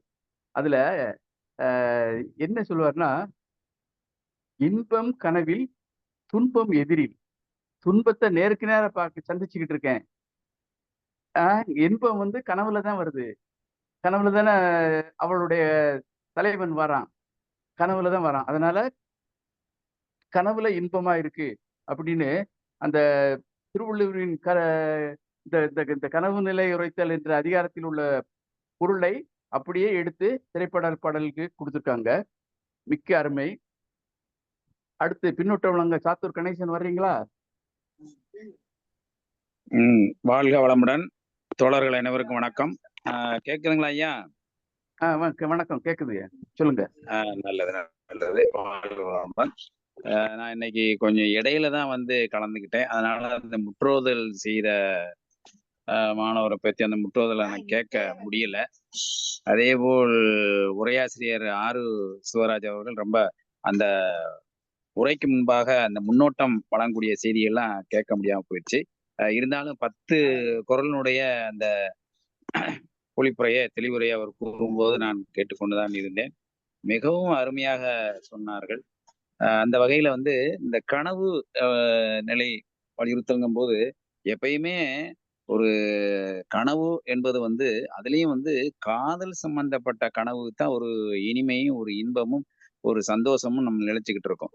மற்றது கூட வந்து அது அப்படித்தானே ஒரு ஏனாதானு போயிடும். ஆனா அந்த காதல் நினைவுகளோடு இருக்கக்கூடிய கனவுகளுக்கு வந்து ரொம்ப சக்தி அதிகம்தான். அதனாலதான் வள்ளுவர் வந்து இந்த 10 குறளுமே எல்லாமே கனவுதான். கனவு கனவு கனவு என்றுதான் சொல்லியிருக்கிறார். அந்த வகையில் பார்த்தா இந்த முதல் குறளை பாருங்களேன். காதலர் தூதோடு வந்த கனவினுக்கு யாது செய்வேன் கொள் விருந்து. பாருங்க, அதாவது கனவு வருது, கனவு வந்தா கூட அவரு கூட வரல, தூதுதான் வருது. அந்த தூது வந்ததுக்கே வந்து அந்த மயக்கத்துல இருந்த அந்த அந்த தூதுக்கு நான் எப்படி நான் கைமாறு செய்ய போறேன், விருந்து வைக்க போறேன். அப்ப வந்து காதலுடைய தூதுக்கே வந்து விருந்து வைக்கக்கூடிய தன்மையில வந்து அவ எவ்வளவு அருமையான ஒரு குரலாக அமைகின்றது பார்த்தோம்னா ரொம்ப சிறப்பா இருக்கு. அந்த கனவு இப்படி எல்லாம் இருக்கு. அப்ப அனுபவிச்சிருக்கணும். அதாவது இந்த கனவு எல்லாம் கண்டு கண்டு அனுபவிச்சு இப்படி எல்லாம் இருக்கும் அப்படின்னு சொல்லி பெரும்பாலுமே கனவுகளை வந்து அடிமனம் உள்மனம் அப்படிங்கிற பார்க்கலாம். அப்படி பார்க்கும்போது நிறைய கனவுகள் வந்து நம்மளுக்கு ஞாபகத்திலே இருக்க போறது இல்லை. இருந்தா கூட இந்த காதல் பற்றிய கனவு வரும்போது மட்டும்தான் மனிதன் கொஞ்சம் விழிச்சுக்கிட்டு அது மாதிரி பண்ற மாதிரி ஒரு சூழ்நிலை இருக்கும். அதைத்தான் வந்து திருப்பி திருப்பி அந்த 10 குறளையுமே அவர் எடுத்துக்காட்டுகளோடு சொல்லி கொண்டு வருகின்றார்.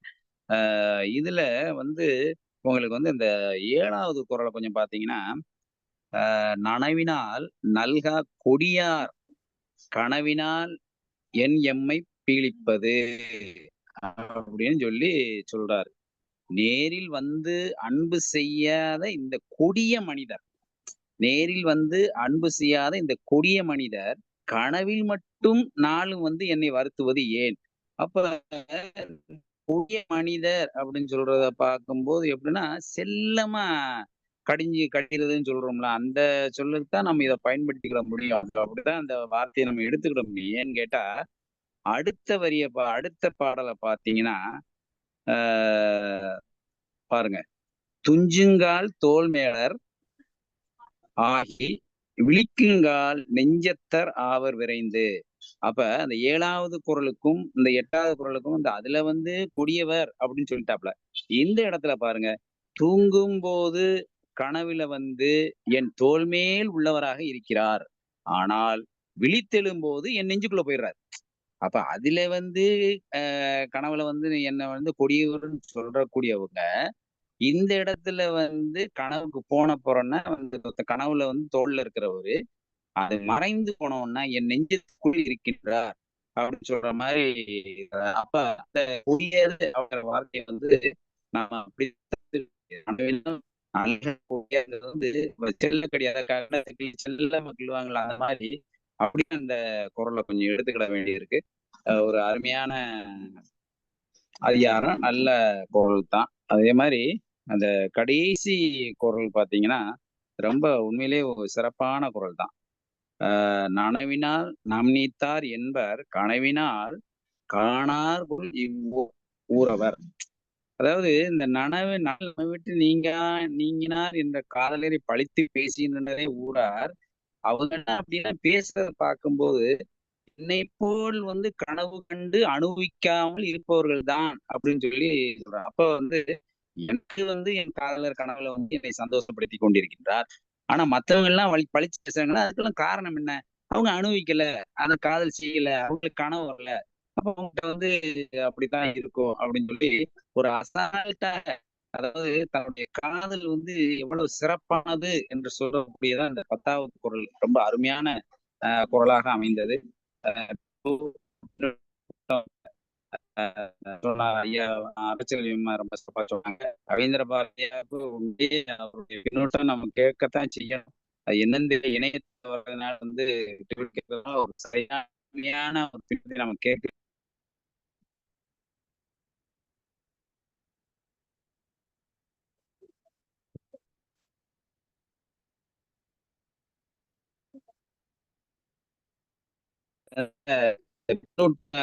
அளிக்கும் போது மட்டும் இணையத்தினுடைய பிரச்சனைகள் வந்து இருக்குது. மொத்தத்தில் அருமையான அதிகாரம், நல்ல ஒரு பொழிவு. உரையாசிரியர் ரொம்ப சிறப்பா சொன்னாங்க. ஐயா செல்வராஜ் அவர்களுக்கு வாழ்த்துக்களும் பாராட்டுகளும்.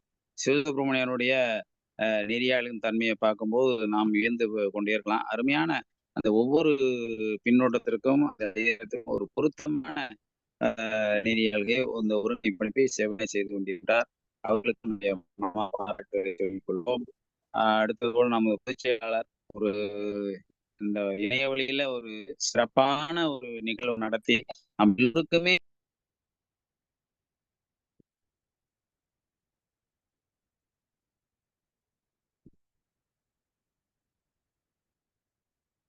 ஐயா சத்துராஜ்.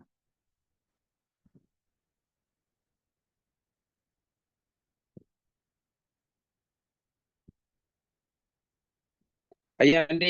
என்னுடைய இணையத்துல ஏதாவது சிக்கல் வந்துருச்சுன்னு நினைக்கிறேன். உங்க இணையத்துல இன்னைக்கு கொஞ்சம் சிக்கல் இருக்கு. முதலிட்டே குரல் கொஞ்சம் ததும்பிச்சு, குரல் ததும்பிச்சு பாத்துக்கோங்க. முடிச்சிட்டீங்கல்ல? திரும்பிருச்சு. ஆமா. முடிச்சாச்சு. மிக்க நன்றி ஐயா, மிக்க நன்றி. அருமையான ஒரு பின்னூட்டம் தான். கனவை பற்றி பின்னூட்டத்தை இன்னைக்கு எல்லாருமே அவசர அவசரமா முடிக்கிற மாதிரி இருக்குங்கய்யா. இணையம் பிரச்சனை தொடர்ந்து எல்லாத்துக்குமே வருது. பயமா எல்லாத்துக்குமே இருக்கு. இருக்கு. ஆமா, பின்னூட்டம் கொடுக்கவும் பயமா இருக்கு. பாதியில இணையம் கைவிக்குமோன்னு பயந்துட்டு தான் பின்னூட்டம் கொடுக்குறோம். அவசரமா கொடுக்குறோம். அதானே, இணையம் எல்லாரையும் பயப்பட வைக்குதே. அத நாம வெல்ல வேண்டும் என்று சொல்லிக்கொண்டு அடுத்து சொல்லுங்க ஐயா. மேனாள் பொதுச் செயலாளர் சொல்லுங்க, என்ன சொல்ல வரீங்க? இணைய தொந்தரவு தான் பகிர்ந்துகிட்டேன், வேற ஒண்ணு இல்ல. சரி.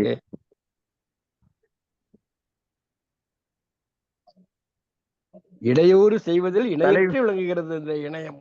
ஆமா.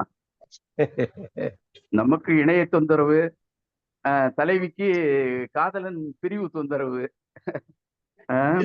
அடுத்து யாராவது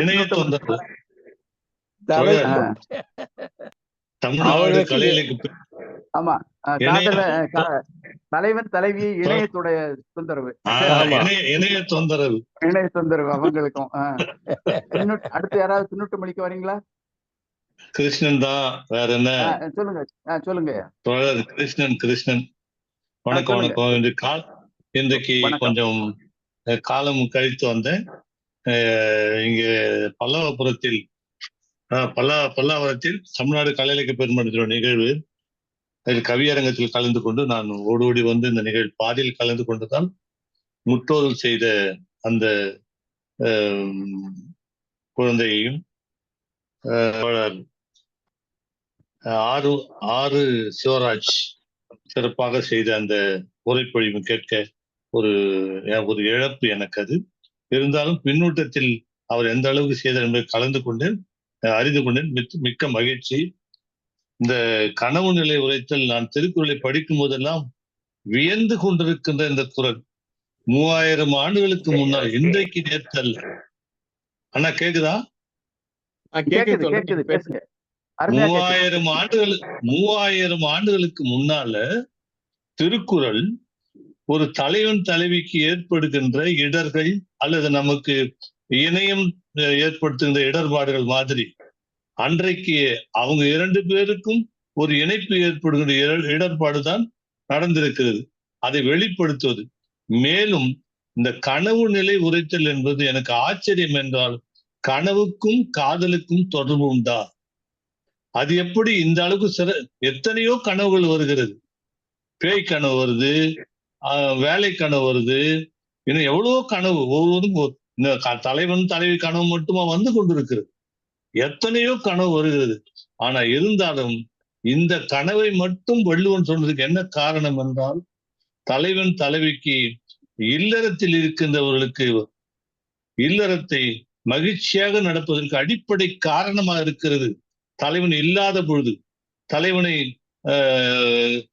காலம் கடந்து சந்திக்கின்ற பொழுது இந்த கனவுதான் அவர்களை வாழ வைக்கிறது என்பதை கீழடி 2000-3000 ஆண்டுகளுக்கு முன்னால் வள்ளுவன் சொன்னதை நினைத்த அறச்சொல்லி சொன்ன மாதிரி ஆச்சரியமாகத்தான் இருக்கிறது. ஒரே ஒரு குறள், விழிக்கும் போது, அதாவது தூங்கும் போது தோல் மேலாகி விழிக்கும் போது நெஞ்சத்தில் முடிச்சிருந்தா வள்ளுவர் சாதாரண தான். தூங்கும் போது அவர் தோல் மேல உட்கார்ந்துக்கிறார். சரி, ஓகே, ரொம்ப மகிழ்ச்சி. நான் நிற்க வேண்டிய காதலர், சந்திக்க வேண்டிய கலர், நேசிக்கின்ற காதலர், உயிராக நினைக்கின்ற காதலர் என் தோல் மேல், நான் தூங்கும் போது என் தோல் மேல் அமர்ந்து கொள்வதால் எனக்கும் அவனுக்கும் இடைவெளி இல்லை. அப்படியே நான் வாழ்ந்து கொண்டிருக்கிறேன். ஆனால் விழிக்கும் போது அவன் வேறு எங்கும் செல்லவில்லை, இதயத்துக்கு உடனடியாக வந்து விடுகிறான். ஆனால் வள்ளுவர் சொன்னது என்னவென்றால் விரைந்து என்ற ஒரு வார்த்தையை. ஆனால் தோளுக்கும் இதயத்துக்கும் எவ்வளவு தூரம் இருக்கிறது, விரைந்து ஏன் சொல்ல வேண்டும்? அதுக்கு அவ்வளவு ஒரு 1000 கிலோமீட்டர் கடந்து வந்த மாதிரி வள்ளுவர் சொல்றார், விரைந்து ஓடியாந்தார் அவர். அந்த விரைவு என்பது அந்த காதலினுடைய ஒரு ஆழத்தை, தோளுக்கும் இதயத்துக்கும் ஒரு அங்குலம் கூட இருக்காது அந்த இடத்தில். அந்த அளவுக்கு விரைந்து ஓடி வந்து சேருவது என்பது தலைவனை விட தலைவியை விட இருவருடைய காதலின் ஆழத்தை அழகாக சொன்னான் வள்ளுவன். விரைந்து என்ற ஒரு வார்த்தை, விரைந்து என்ற ஒருவேளை சொல்லாமல் இருந்திருந்தால் அந்த அழுத்தம் தெரிந்திருக்கார். வந்தான் போனான் அப்படின்னு இருந்துக்கலாம். ஆனா இரண்டும் சேர்பவர்களுக்கு நிகழ்ந்த இடம் என்பது அந்த இடைவெளியை நோக்கி நின்ற பொழுது யாருக்கும் அங்கே இருந்தான், இங்கு வந்தான், மேலே போனான், கீழே வந்தான் என்பதை விட தோளில் இருந்தான், இதயத்தில் இருந்தான் என்பது மிக சுருக்கமான இடம். அதுக்கே தாமதமாக வந்தால் அவள் தோண்டு விடுவாளோ, நாம் தாமதமாக என்றால் அவள் வருத்தப்படுவாளோ, கண்ணீர் விடுவாளோ என்ற என் அன்பை உணர்ந்த அந்த தன் வேகம் விரை வந்தான் என்ற ஒரு வார்த்தையை வள்ளுவன் சேர்த்திருப்பது மிகச் சிறப்பு. அதற்கடுத்து இந்த முதல் குறளில முதல்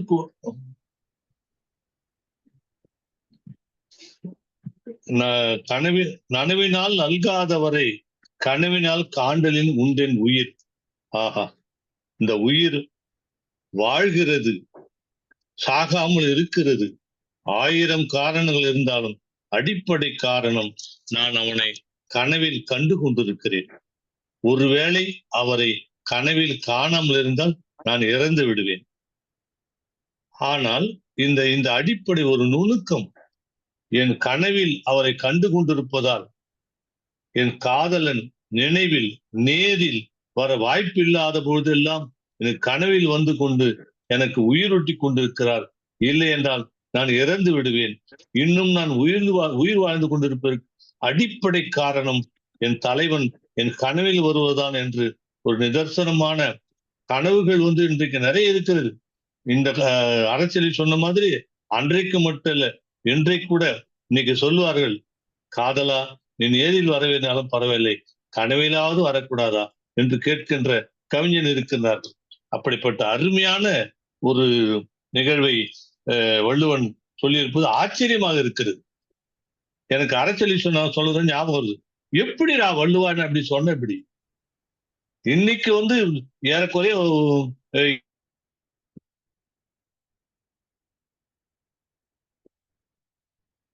இந்தியாவுடைய ஜனத்தொகை எவ்வளவு இருக்கு? எப்படி அவ்வளவு குறுகிய ஜனத்தொகையில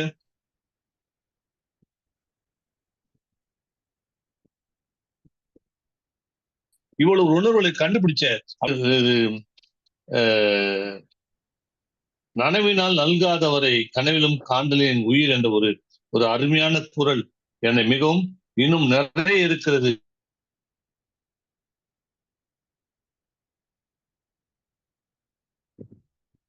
நான் படித்து படித்து வியந்தது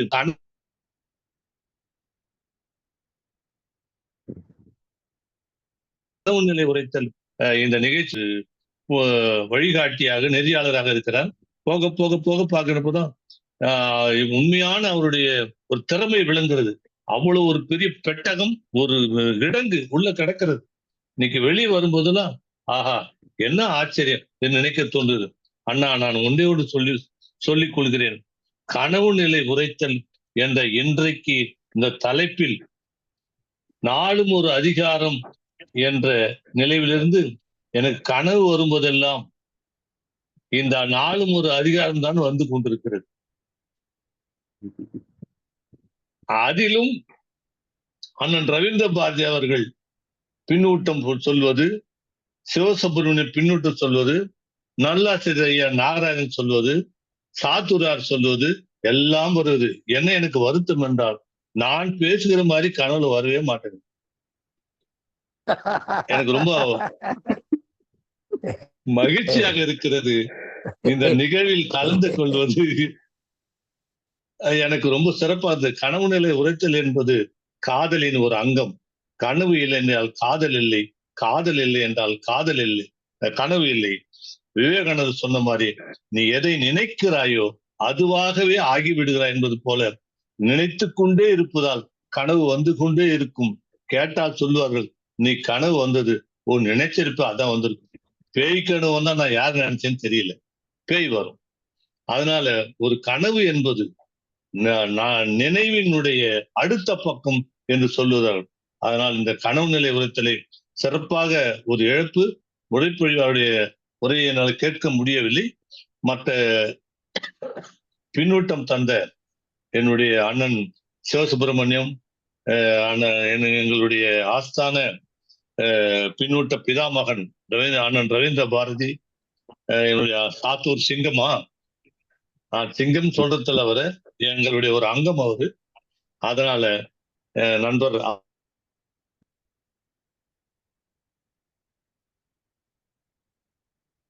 அவரை சாத்தூர் அவர்களுக்கும் என் அறச்செல்வி திரைக்க வைக்கின்ற ஒரு சிறந்த இன்றைக்கு பாடகியாகிவிட்டார்கள், அவர்களுக்கும் வாய்ப்பளித்த ஐயா ஒன்று சொல்ல கடைசியாக இவ்வளவு நிகழ்வு நிறையவே வரமாட்டேன்.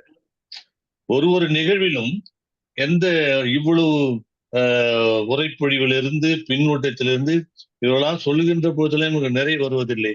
ஆனால் கடைசியிலே அறம் ஐயா பேசுகின்ற பேச்சை கேட்கின்ற பொழுதுதான் அவர் வாயிலிருந்து ஒரு வார்த்தை எல்லாம் அத்துணை பெரியும் விழித்து இந்த கட்டி போடுகின்ற ஒரு பெரிய ஒரு பக்குவத்தை அந்த இலக்கியத்திலே அவருடைய வார்த்தையிலே கட்டி வச்சிருக்கின்றார்.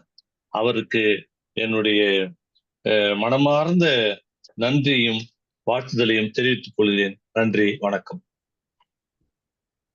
மிக்க நன்றி செங்கையா ஆகியவர்களே. ரொம்ப அருமையான ஒரு பின்னூட்டம் அளித்தீர்கள். அதாவது இந்த நாளும் ஓர் அதிகாரம் அப்படின்னு திருவள்ளுவரை நாம நனவில் பேசிக்கொண்டு இருக்கிறோம். நனவில் அந்த திருவள்ளுவர் தான் நமக்கு கனவிலும் வருவார். நிச்சயம் அந்த திருவள்ளுவர் தான் நமக்கு கனவிலும் வருவார். அத்தகைய ஒரு ஆளுமை நமது திருவள்ளுவர் என்பதை குறிப்பிட விரும்புகிறேன். அடுத்து பின்னூட்டம் அளிக்க யாராவது வர்றீங்களா அல்லது நிறைவு பின்னூட்டத்துக்கு போயிடலாம்? தோழர் வணக்கம். பாலு. வணக்கம் வணக்கம். சொல்லுங்க தோழர்களே வணக்கம். இன்றைக்கு முற்றுதல் செய்த அந்த மாணவனுக்கும் உரை நிகழ்வு நடத்திய ஆறு சிவராஜன் ஐயா அவர்களுக்கும் ரொம்ப நான் பாதியில தான் கேட்டேன். ஆனா ரொம்ப அற்புதமா அவங்க பாணியில சொன்னாங்க. நல்லா இருந்தது. உண்மையிலேயே நீங்களாம் எங்களோட தொடர்ந்து பயணிக்க வேண்டும் என்று தமிழ்நாடு கலை இலக்கிய பெருமன்றத்தின் சார்பாக உங்களை வேண்டி விரும்பி நாங்கள்லாம் கேட்டுக்கொள்கிறோம். நல்லா இருந்தது. இப்போ முன்னால இப்போ எல்லாருமே ஐயா வந்து உரைப்பொழிவு சொல்லிட்டாங்க. பின்னூட்டம் நிறைய ஆளுமைகள் சொல்லியிருக்கிறாங்க. நம்மளுடைய நாகராஜன் ஐயா அவர்களும் சொல்ல இருக்கிறாங்க.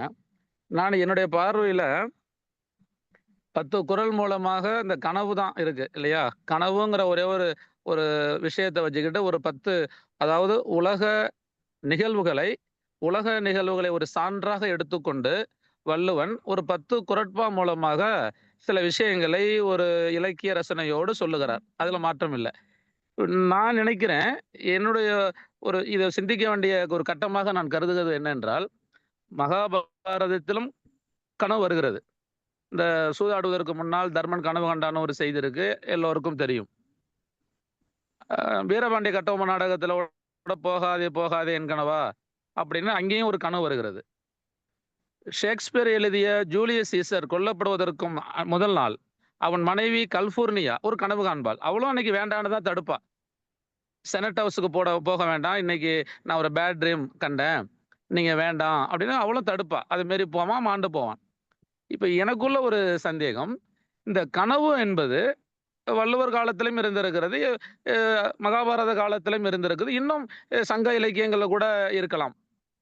ஆனா அந்த கனவு உண்மையில இருக்கிறதா, இல்ல இது கனவு கூட ஒரு கற்பனையா, இல்ல இந்த கனவுக்கு நம்மளுடைய உண்மையில இந்த காலையில கனவு கண்டா அதிகாலையில எல்லாம் பழிக்கும்லாம் சொல்றாங்கல்ல, இந்த கனவுங்கிறது எப்படி வருது?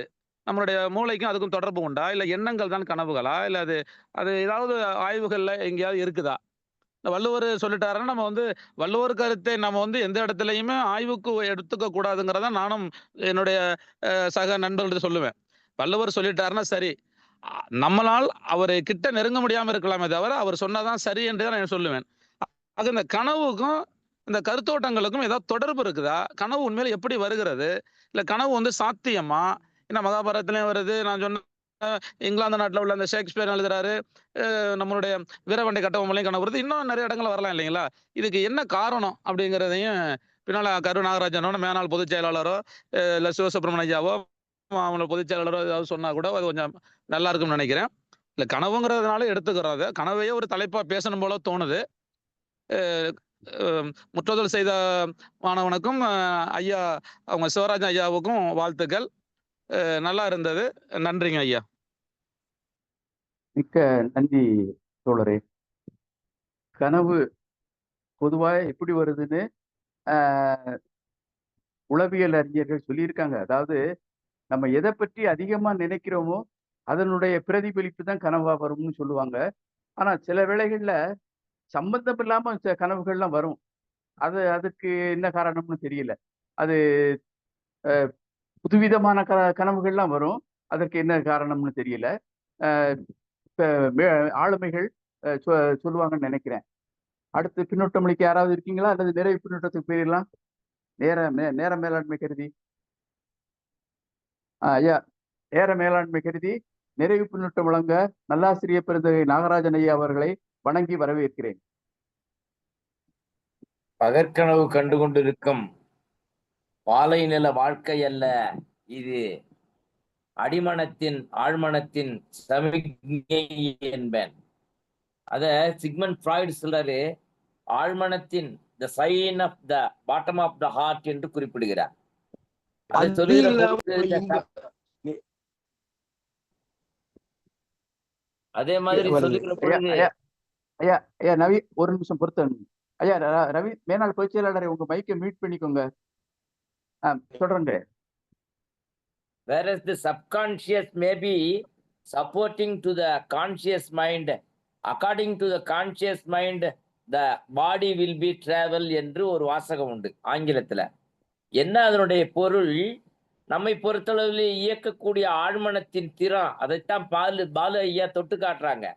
அந்த ஆழ்மனத்தின் திறத்தை சிக்மண்ட் ஃப்ராய்டு பகுத்து சொல்லுகிற பொழுது சிவசுப்பிரமணிய ஐயா சொன்னாங்க இல்லையா, நம்மை பொறுத்தளவில் நமக்கு இருக்கக்கூடிய பதிவுகள், அத மூளையில் இருக்கக்கூடிய பதிவுகளை சொல்லுகிற பொழுது ரொம்ப அழகா உளவியல் பூர்வமாகவும் நிரூபிச்சிருக்கிறாங்க.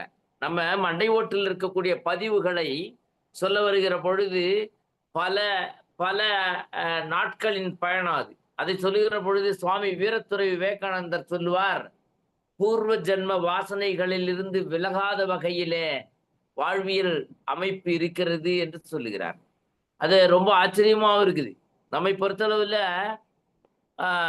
ஆழ்மனத்துக்கு இன்னொரு திறமையும் உண்டு. அது அறச்செல்வி சகோதரி ரொம்ப அழகா சொன்னாங்க. எனக்கு ஓம் சக்தி அல்லது எங்க அம்மா எனக்கு தீர்வு கொடுத்து விடுவார்கள் என்று சொல்லுகிறார்கள்.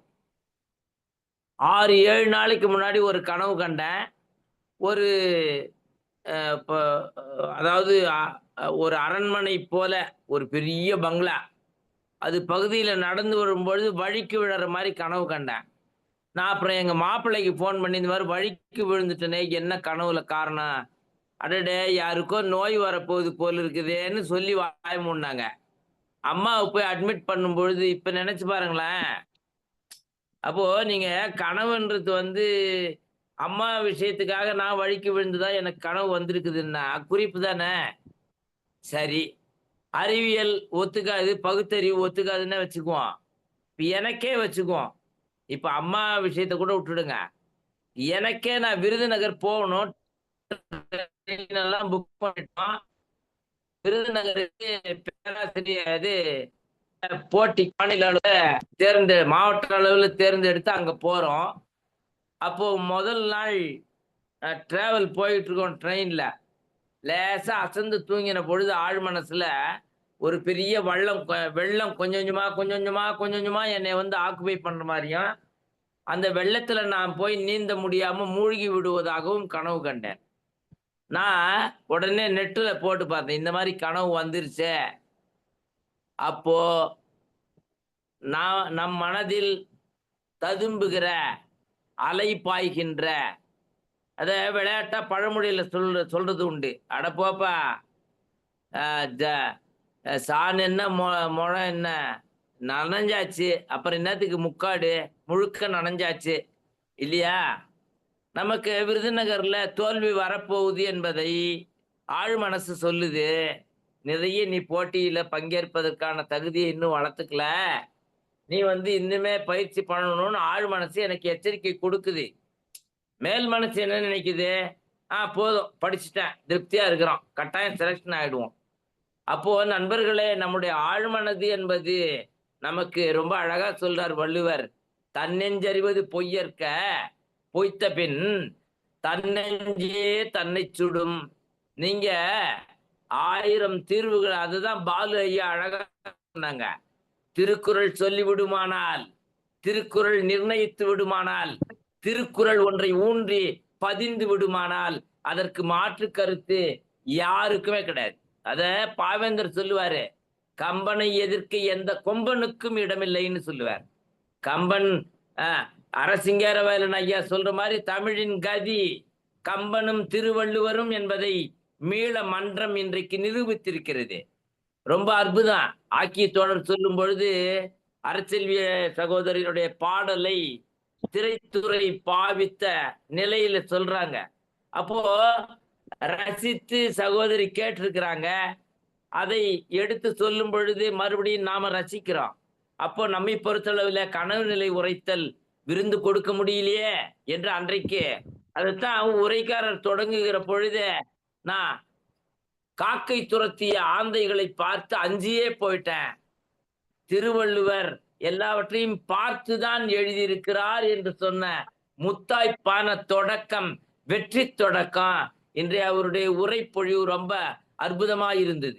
ஆறு செல்வராஜ் அல்ல அவர், ஆறு செல்வராஜ் சொல்ல வேண்டாம். நம்மை பொறுத்தளவில் நமக்கு ரவீந்திர பாரதி ஐயா என்கிற ஒரு பெரிய கைவிளக்கு இருக்கிற பொழுது நமக்கு அறியாமை இருள் நம்மிடத்திலே வருவதற்கு வாய்ப்பே இல்லை. இன்றைக்கு ரொம்ப நேர்த்தியாக சுட்டி காட்டினார். அவர் எவ்வாறு 5வது குறளை பார்க்க போகிறார், அவருடைய பார்வை என்ன என்று ஆர்வமா காத்திருந்தேன். ரொம்ப ஆச்சரியம். அவர் சிவசுப்பிரமணிய ஐயா சொன்னது மாதிரி அவர் சொல்ல நினைச்சது சகோதரி அரசெல்வி பாடி முடிச்சுட்டாங்க. இருந்தாலும் அவரை அடிவொற்றி நான் சொல்ல விளைகின்றேன். அவரு ரொம்ப அழகா சொன்னாங்க, கனவினால் பீழிப்பது, என்னை கனவு பீழித்து விடுகிறது. அத ரவீந்திர பாரதி ஐயா தான் போல தனக்கு நேர்ந்தது போல நமக்கு விளக்கி காட்டினார். இன்றைக்கு உண்மையிலேயே பின்னோட்டமும் வெற்றி பின்னூட்டம் மிக அற்புதமாக முன்னத்தியராக உரைக்காரருக்கு மிக சரியாக ஒப்பித்த சகோதரி சிறுமி இல்ல சிறுமி இல்ல, பாராட்டுக்குரியவர். அவர் உண்மையிலேயே அருள் நிறைந்த ஒருவரால் தான் திருக்குறளை உள்வாங்கிக் கொள்ள முடியும். ஆகையினாலே இன்றைக்கு முற்றோதல் மிக அற்புதம், உரை மிக சிறப்பு, பின்னூட்டம் மிக இனிமை. மொத்தத்திலே மன்றத்தின் வெற்றி விழா நிகழ்ச்சி இது. நம்மை பொறுத்தளவில் கடைசியில ஒரே ஒரு தகவல் சொல்கிறேன். சங்க இலக்கியங்கள் உலகம் வியந்து பார்க்கிற பலருடைய பதிப்பு, அதை சொல்லும் பொழுது கவியரசு கண்ணதாசன் சொல்லுகிறார், நம்மை பொறுத்தளவில் முன்னோர்களின் வாழ்வியல் எந்நாளைக்கு என்றைக்குமே வாழ்வியல் வலியுறுத்தி சொல்லுகிறார். ஆகையினாலே மானுடம் உள்ள அளவிலும் தமிழ் நிலைக்க வேண்டும் என்றால் இந்த கனவு நிலை உரைத்தல் என்பது போன்ற அதிகாரங்கள் இன்னும் ஆரித்து உரைக்கப்பட வேண்டாம். அதைத்தான் ஆக்கி சொல்லிக்கிட்டே வந்த பொழுது சொன்னார், அவர்கள் என்னதான் யார் சொன்னாலும் அவர் வாயினாலே கேட்க வேண்டும் என்று சொன்னார்.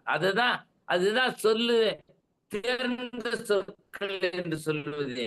ஆகையினாலே உரைக்காரரே, முற்றுதல் செய்த சகோதரியே, நீங்கள் மாமன் என்று நான் தொடங்கியதன் பொருள் இன்றைக்கு உங்களுக்கு விளங்கி இருக்கும்.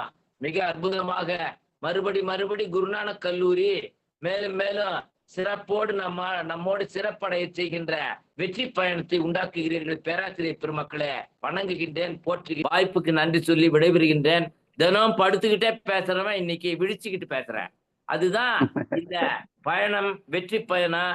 என்ன கருமுருகன் ஐயா இல்லையேன்னு வருத்தப்பட்டேன். கரெக்டா நான் பின்னூட்ட கொடுக்கும்போது இருக்கிறம்பா வந்துட்டோம்பான்னு வந்து அருள் தந்துட்டாங்க. சண்முகநாதன் வாழ்க, குன்றக்குடி திருவடி வாழ்க, கருமுருகன் பெருந்தகையே வாழ்க. வாய்ப்புக்கு நன்றி, வணக்கம். மிக்க நன்றி நல்லாசிரியர் பெருந்தகையே. திருவள்ளுவர் நம்மை எழுந்து நிற்க வைத்து விடுகிறார். நீங்க இது சுறுசுறுப்பா ஆர்வமா வந்து உரை நிகழ்த்த வந்து நிறைவு பின்னூட்டம் அளிக்க வரீங்க பார்த்தீங்களா? அதுதான் திருவள்ளுவர். அதான் திருவள்ளுவர் இயக்குகிறார் நம்மளை என்றே சொல்ல தோன்றுகிறது. அடுத்து நன்றிங்க, மகிழ்ச்சி. முனைவர் ஆறு செல்வராஜ் அவர்களே, ஏதாவது நிறைவா சொல்லணும்னு விரும்புறீங்களா? உரைப்பொழிவாளர்.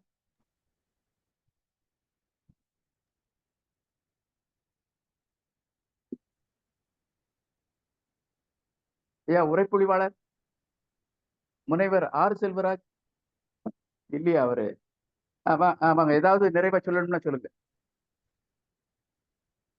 ஐயா வணக்கம். எல்லாருடைய பின்னணியும் நல்லா இருந்தது. எனக்கு தொடக்கத்துல இருந்தே எனக்கு தோணுன விஷயம் என்னன்னா, இதோட கருத்துக்கள் கண்டிப்பா எல்லாருமே நம்ம வாசிச்சிருப்போம், எல்லாருக்கும் தெரியும் அப்படிங்கறதான்.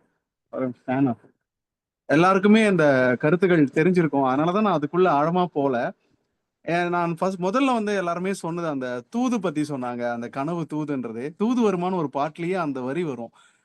கனவில் வருமா, காற்றில் வருமா, கனவில் வருமானு வரும். நான் முதல்ல அந்த திருக்குறள்ல அந்த குறளை நான் வாசிச்ச உடனே எனக்கு தோணுன விஷயம், இது திருக்குறள்ல வருது, இது இந்த பாட்டுல இருக்கே அப்படிங்கிறது தான். அப்படி திருக்குறளை நம்ம படிச்சிட்டோம்னா அதோட தாக்கம் வந்து நம்ம நினைச்சாலும் போகாது அப்படிங்கிறதான் ஒரு பயங்கரமான ஒரு பிரம்மாண்டம். எனக்கு நான் கனவு நிலை உரைத்தலை வந்து நான் சும்மா மேலோட்டமா தான் வாசிச்சிருக்கேன். இன்னைக்கு அதை படிச்சேங்கிற ஒரு பெரிய சந்தோஷம்.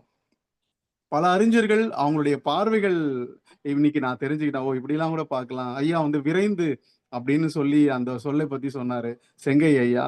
அது அற்புதமா இருந்துச்சு. உண்மையா நம்ம கண்ணை மூடுறதும் கண்ணை திறக்கிற அந்த கேப்ல வந்து தலைவன் காணோம்.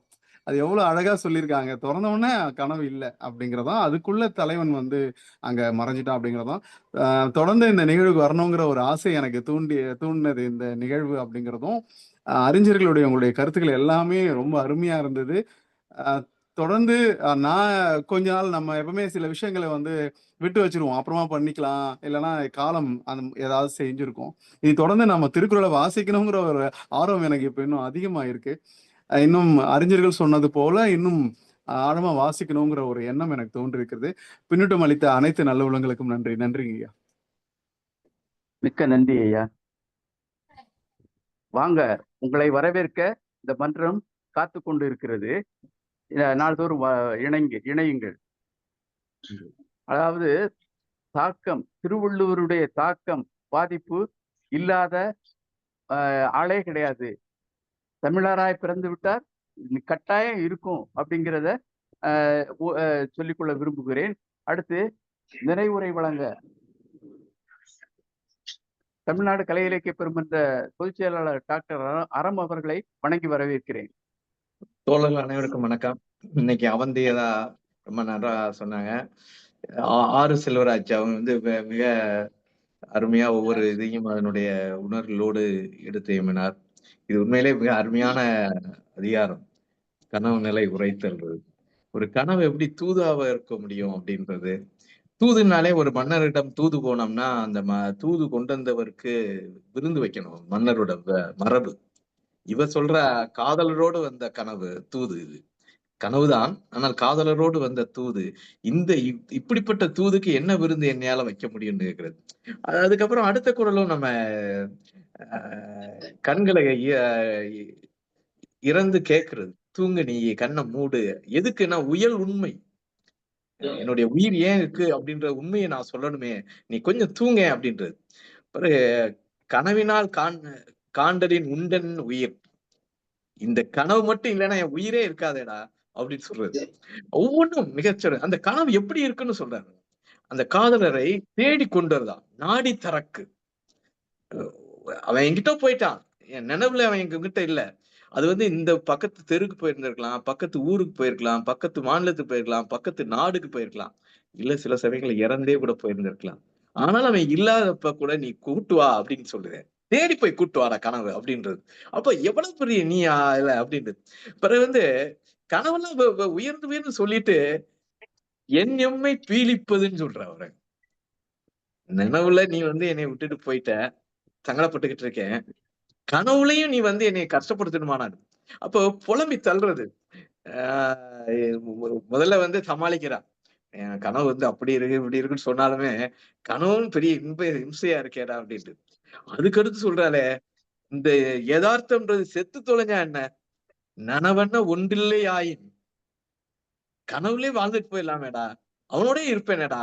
நனவு வந்து இவனை இவ்வளவு பாடுபடுத்துதே, இந்த யதார்த்தம் இந்த நிகழ்காலம் தொலைந்தால் என்ன, கனவுல மட்டும் நான் வாழ்ந்துட்டா என்னன்றது. அப்பா அதுக்கப்புறம் ஐயா சொன்னாங்க, விழிக்குங்கால் நெஞ்சத்தர் ஆவர்ன்றதோட முடித்திருந்திருக்கலாம், விரைந்துன்னு ஏன் சொன்னாரு, தோலுக்கும் நெஞ்சுக்கு எவ்வளவு தூரம். அப்ப நீங்க வந்து கனவு இன்பமும் நினைவு வந்து துன்பம்னு சொல்றது, இதுதான் பழக்கமா பாடல்கள் இன்னைக்கு வரைக்கும் எழுதிட்டு இருக்காங்க. கனவுல இன்பமா இருக்கு, விழிச்சா துன்பமா இருக்குது. ஆனா வள்ளுவர் அதுலயும் வள்ளுவர் சொன்ன மாதிரி இன்றைய காதல் கவிஞர்கள் கூட சொல்லலையோன்னு தோணுது. விழிக்குங்கால் நெஞ்சத்தார் ஆவார் விரைந்து, நெஞ்சுக்குள்ள போயிட்டார்ன்றதே ஒரு நல்ல கற்பனை, அதுல விரைந்து போனார் அப்படின்றது இன்னும் சரியான கற்பனை. எப்பயுமே காதலி வந்து தன்னுடைய காதலனை சமூகத்திலிருந்து சமூகம் வந்து அவலமா பேசக்கூடாதுன்றதுல ரொம்ப கவனமா இருப்பதாக வள்ளுவர் கட்டமைச்சுக்கிட்டே வருகிறார். அதுதான் நனவினான் நல்காரை நோவர், யாரு? தன்னுடைய கனவில் காதலர்களை காணாத கன்னியர்கள். முதல்ல வந்து பெண்கள் சொல்லிடுறாங்க. அதுக்கப்புறம் ஊரையும் சொல்றா. கனவினான் காணார்கொல் இவ்வூரார் அப்படின்றது. நீங்க வந்து அவருக்கு என்னை நனவுல விட்டு போயிட்டாருன்னு இந்த ஊர் பழிக்குது. ஆனா என் கனவுல வாராரு. அவருக்கு அவங்க கனவுல எல்லாம் வரமாட்டாரா? அப்படின்னு ஒரு இது ஒரு ஃபேண்டசி தான். இது ஒரு மாயாஜாலம் தான். மாயாஜாலம் ஆனால் ரசனைக்குரிய, அழகுக்குரிய, இனிமைக்குரியதாக உள்ள இந்த அதிகாரம் முழுக்க இந்த அதிகாரத்தில் உள்ள குரல் முழுக்க மிகவும் அருமையா இருக்குது. இன்னைக்கு பின்னூட்டம் வழங்கிய அனைவருக்கும் நன்றி. அதுல வந்து ரெம் ஸ்லீப் அந்த கனவு வந்து இது இருந்தது. கனவே வந்து சமூகத்தை மாற்றும் அப்படின்ற அளவுக்கு ஃப்ராய்டு போயிட்டார். அந்த இடத்துலதான் நம்ம வந்து இது பண்றோம். கனவு வந்து சமூகத்தெல்லாம் மாற்றாது. நம்ம வந்து சமூக செயல்பாடுகள் தான் மாற்றுன்றதுல நமக்கும் ஃப்ராய்டுக்கும் கொஞ்சம் டிஃபரன்ஸ் இருக்கு. ஆனால் கனவை பற்றி முதல்ல ஆய்ந்தவர். ஆனால் இந்த கனவை பற்றிய ஆய்வுகள் இப்ப இல்ல. மனிதன் தோன்றியதுல இருந்தே இருக்கு. எல்லா நாகரிகங்களையும் கனவு குறித்த இது இருக்கு. நீங்க வந்து தூக்கத்தை வந்து ரெம் ஸ்லீப், நான் ரெம் ஸ்லீப்னு நாகராஜன் ஐயா ஒவ்வொரு சமயம் பார்த்துக்கிட்டு இருக்கேன். ஒரு இன்னைக்கு சங்க இலக்கியத்திலயும் அவர் பேசுறாரு. இன்னைக்குள்ள நவீன சயின்டிபிக் கண்டுபிடிப்பையும் பார்த்து வச்சிருப்பாரு. அதான் அவருடைய தேடல். தேடிக்கிட்டே இருக்கும்போது தான் அந்த இதெல்லாம் கிடைக்கும். நீங்க ஸ்லீப்பை வந்து இன்னைக்கு வந்து ஸ்லீப் ஸ்டடின்றதே இருக்கு. ஸ்லீப்ன்றது ஒரு நம்ம நினைக்கிறோம் அது வந்து ஒரு ஓய்வு நிலைன்றது. ஆனால் உடலை பொறுத்த வரைக்கும் அது ஓய்வு நிலை இல்லை. அது வந்து மிக ஆக்டிவான ப்ராசஸ். ஏன்னா நீங்க வந்து உடல்ல உள்ள அத்தனை பகல் முழுக்க செயல்பட்ட உறுப்புகளை எல்லாம் ரிப்பேர் செய்யும் முறை ராத்திரி தான் ஆரம்பிக்குது. அப்ப ஒவ்வொருத்தருக்கும் ஸ்லீப் வந்து முக்கியம். குறைந்தபட்சம் 8 மணி நேரம்ன்றாங்க. ஆனால் 6 மணி நேரம். ஆனால் மினிமம்ன்றது 4 மணி நேரம் இருக்கணும். 4 மணி நேரம் இல்லைன்னா அந்த இது உடல்ல உள்ள இதெல்லாம் இருக்காது. நம்ம உடம்புல வந்து எல்லா உடம்புலயும் கேன்சர் செல் இருக்கலாம். ஜெனட்டிக்கா மாறுபாடு உள்ள செல்ஸ் அவ்வளவுதான். ஆனால் நேச்சுரல் கில்லர் செல்னு நம்ம உடம்புலயே இருக்கு. அது போய் என்ன செய்யும்? அந்த உடல்ல ஏதாவது ஒரு செல் மாறுபாடா இருந்தா அந்த செல்லை போய் அழித்து விடும். ஒரு பெரிய போர் நடந்துகிட்டு இருக்கும். நீங்க தூங்கும்போது நீங்கள் உங்களுடைய நினைவுதான் தூங்குகிறது. ஆனால் உடலுக்குள் மிகப்பெரிய யுத்தம் நடந்து கொண்டிருக்கும். எந்த யுத்தம்னா தர்மத்துக்கும் அதர்மத்துக்குமான யுத்தம் தான் அது. அதர்மமாக இருக்கக்கூடிய செல்களை எல்லாம் தர்மத்துக்கான வழியில் மாற்றுவதற்கு அது அழிக்கும். இப்படிப்பட்ட இதுலதான் ரெம் நான் ரெம்னு பிரிக்காங்க. ரெம்ன்றது ரேபிட் ஐ மூவ்மெண்ட். நான் ரெம்ன்றது நான் ரேபிட் ஐ மூவ்மெண்ட். கண்ணு நீங்க சில பேரை கூர்ந்து கவனிச்சீங்கன்னா அந்த கண் ஆடும் தூங்கும் போது. அது ரெம் ஸ்லீப்ல ஆடும். இங்கிட்டு ஆடிக்கிட்டு இருக்கும். பிரெயின்ல என்செஃபலோகிராம்னு வச்சு பிரெயினோட ஆக்டிவிட்டியை பார்க்கும்போது இதெல்லாம் 4 ஸ்டேஜ் இருக்கு தூக்கத்துல. அந்த ரெம் ஸ்லீப்ல வர்ற கனவு தான் நமக்கு நினைவுல இருக்கும். எது அப்படின்னா மெமரி கன்சால்டேஷனா இருக்கலாம். ஆனா நம்ம பார்க்காத ஏதோ ஒரு பயமுறுத்தக்கூடிய ஒரு ஆடை இல்லாம நம்ம இருந்துட்ட மாதிரி பரீட்சைக்கு போறப்ப ஒரு ஹால் டிக்கெட் தொலைஞ்சிற மாதிரி இப்படி எல்லாம் பல்வேறு ஆளுகளுக்கு பல்வேறு கனவுகள் வந்துகிட்டு இருக்கும். ஆனால் கனவுக்கும் பெரிய சைக்காலஜிக்கலாவும் ஒரு பெரிய உண்மை இல்லை என்றாலும் பல தியரிஸ் இருக்கு. இன்னும் வந்து நிறைவான உண்மை இதுதான் நிரந்தரமான உண்மைன்னு இன்னும் ஒண்ணும் வரல. மெமரி கன்சல்டேஷனா இருக்கலாம், எமோஷனல் ப்ராசஸிங்கா இருக்கலாம், அன்கான்சியஸ் டிசைர் நம்ம ஆழ்மனதில் உள்ள விருப்பங்கள் வெளிப்படுதலா கூட இருக்கலாம்.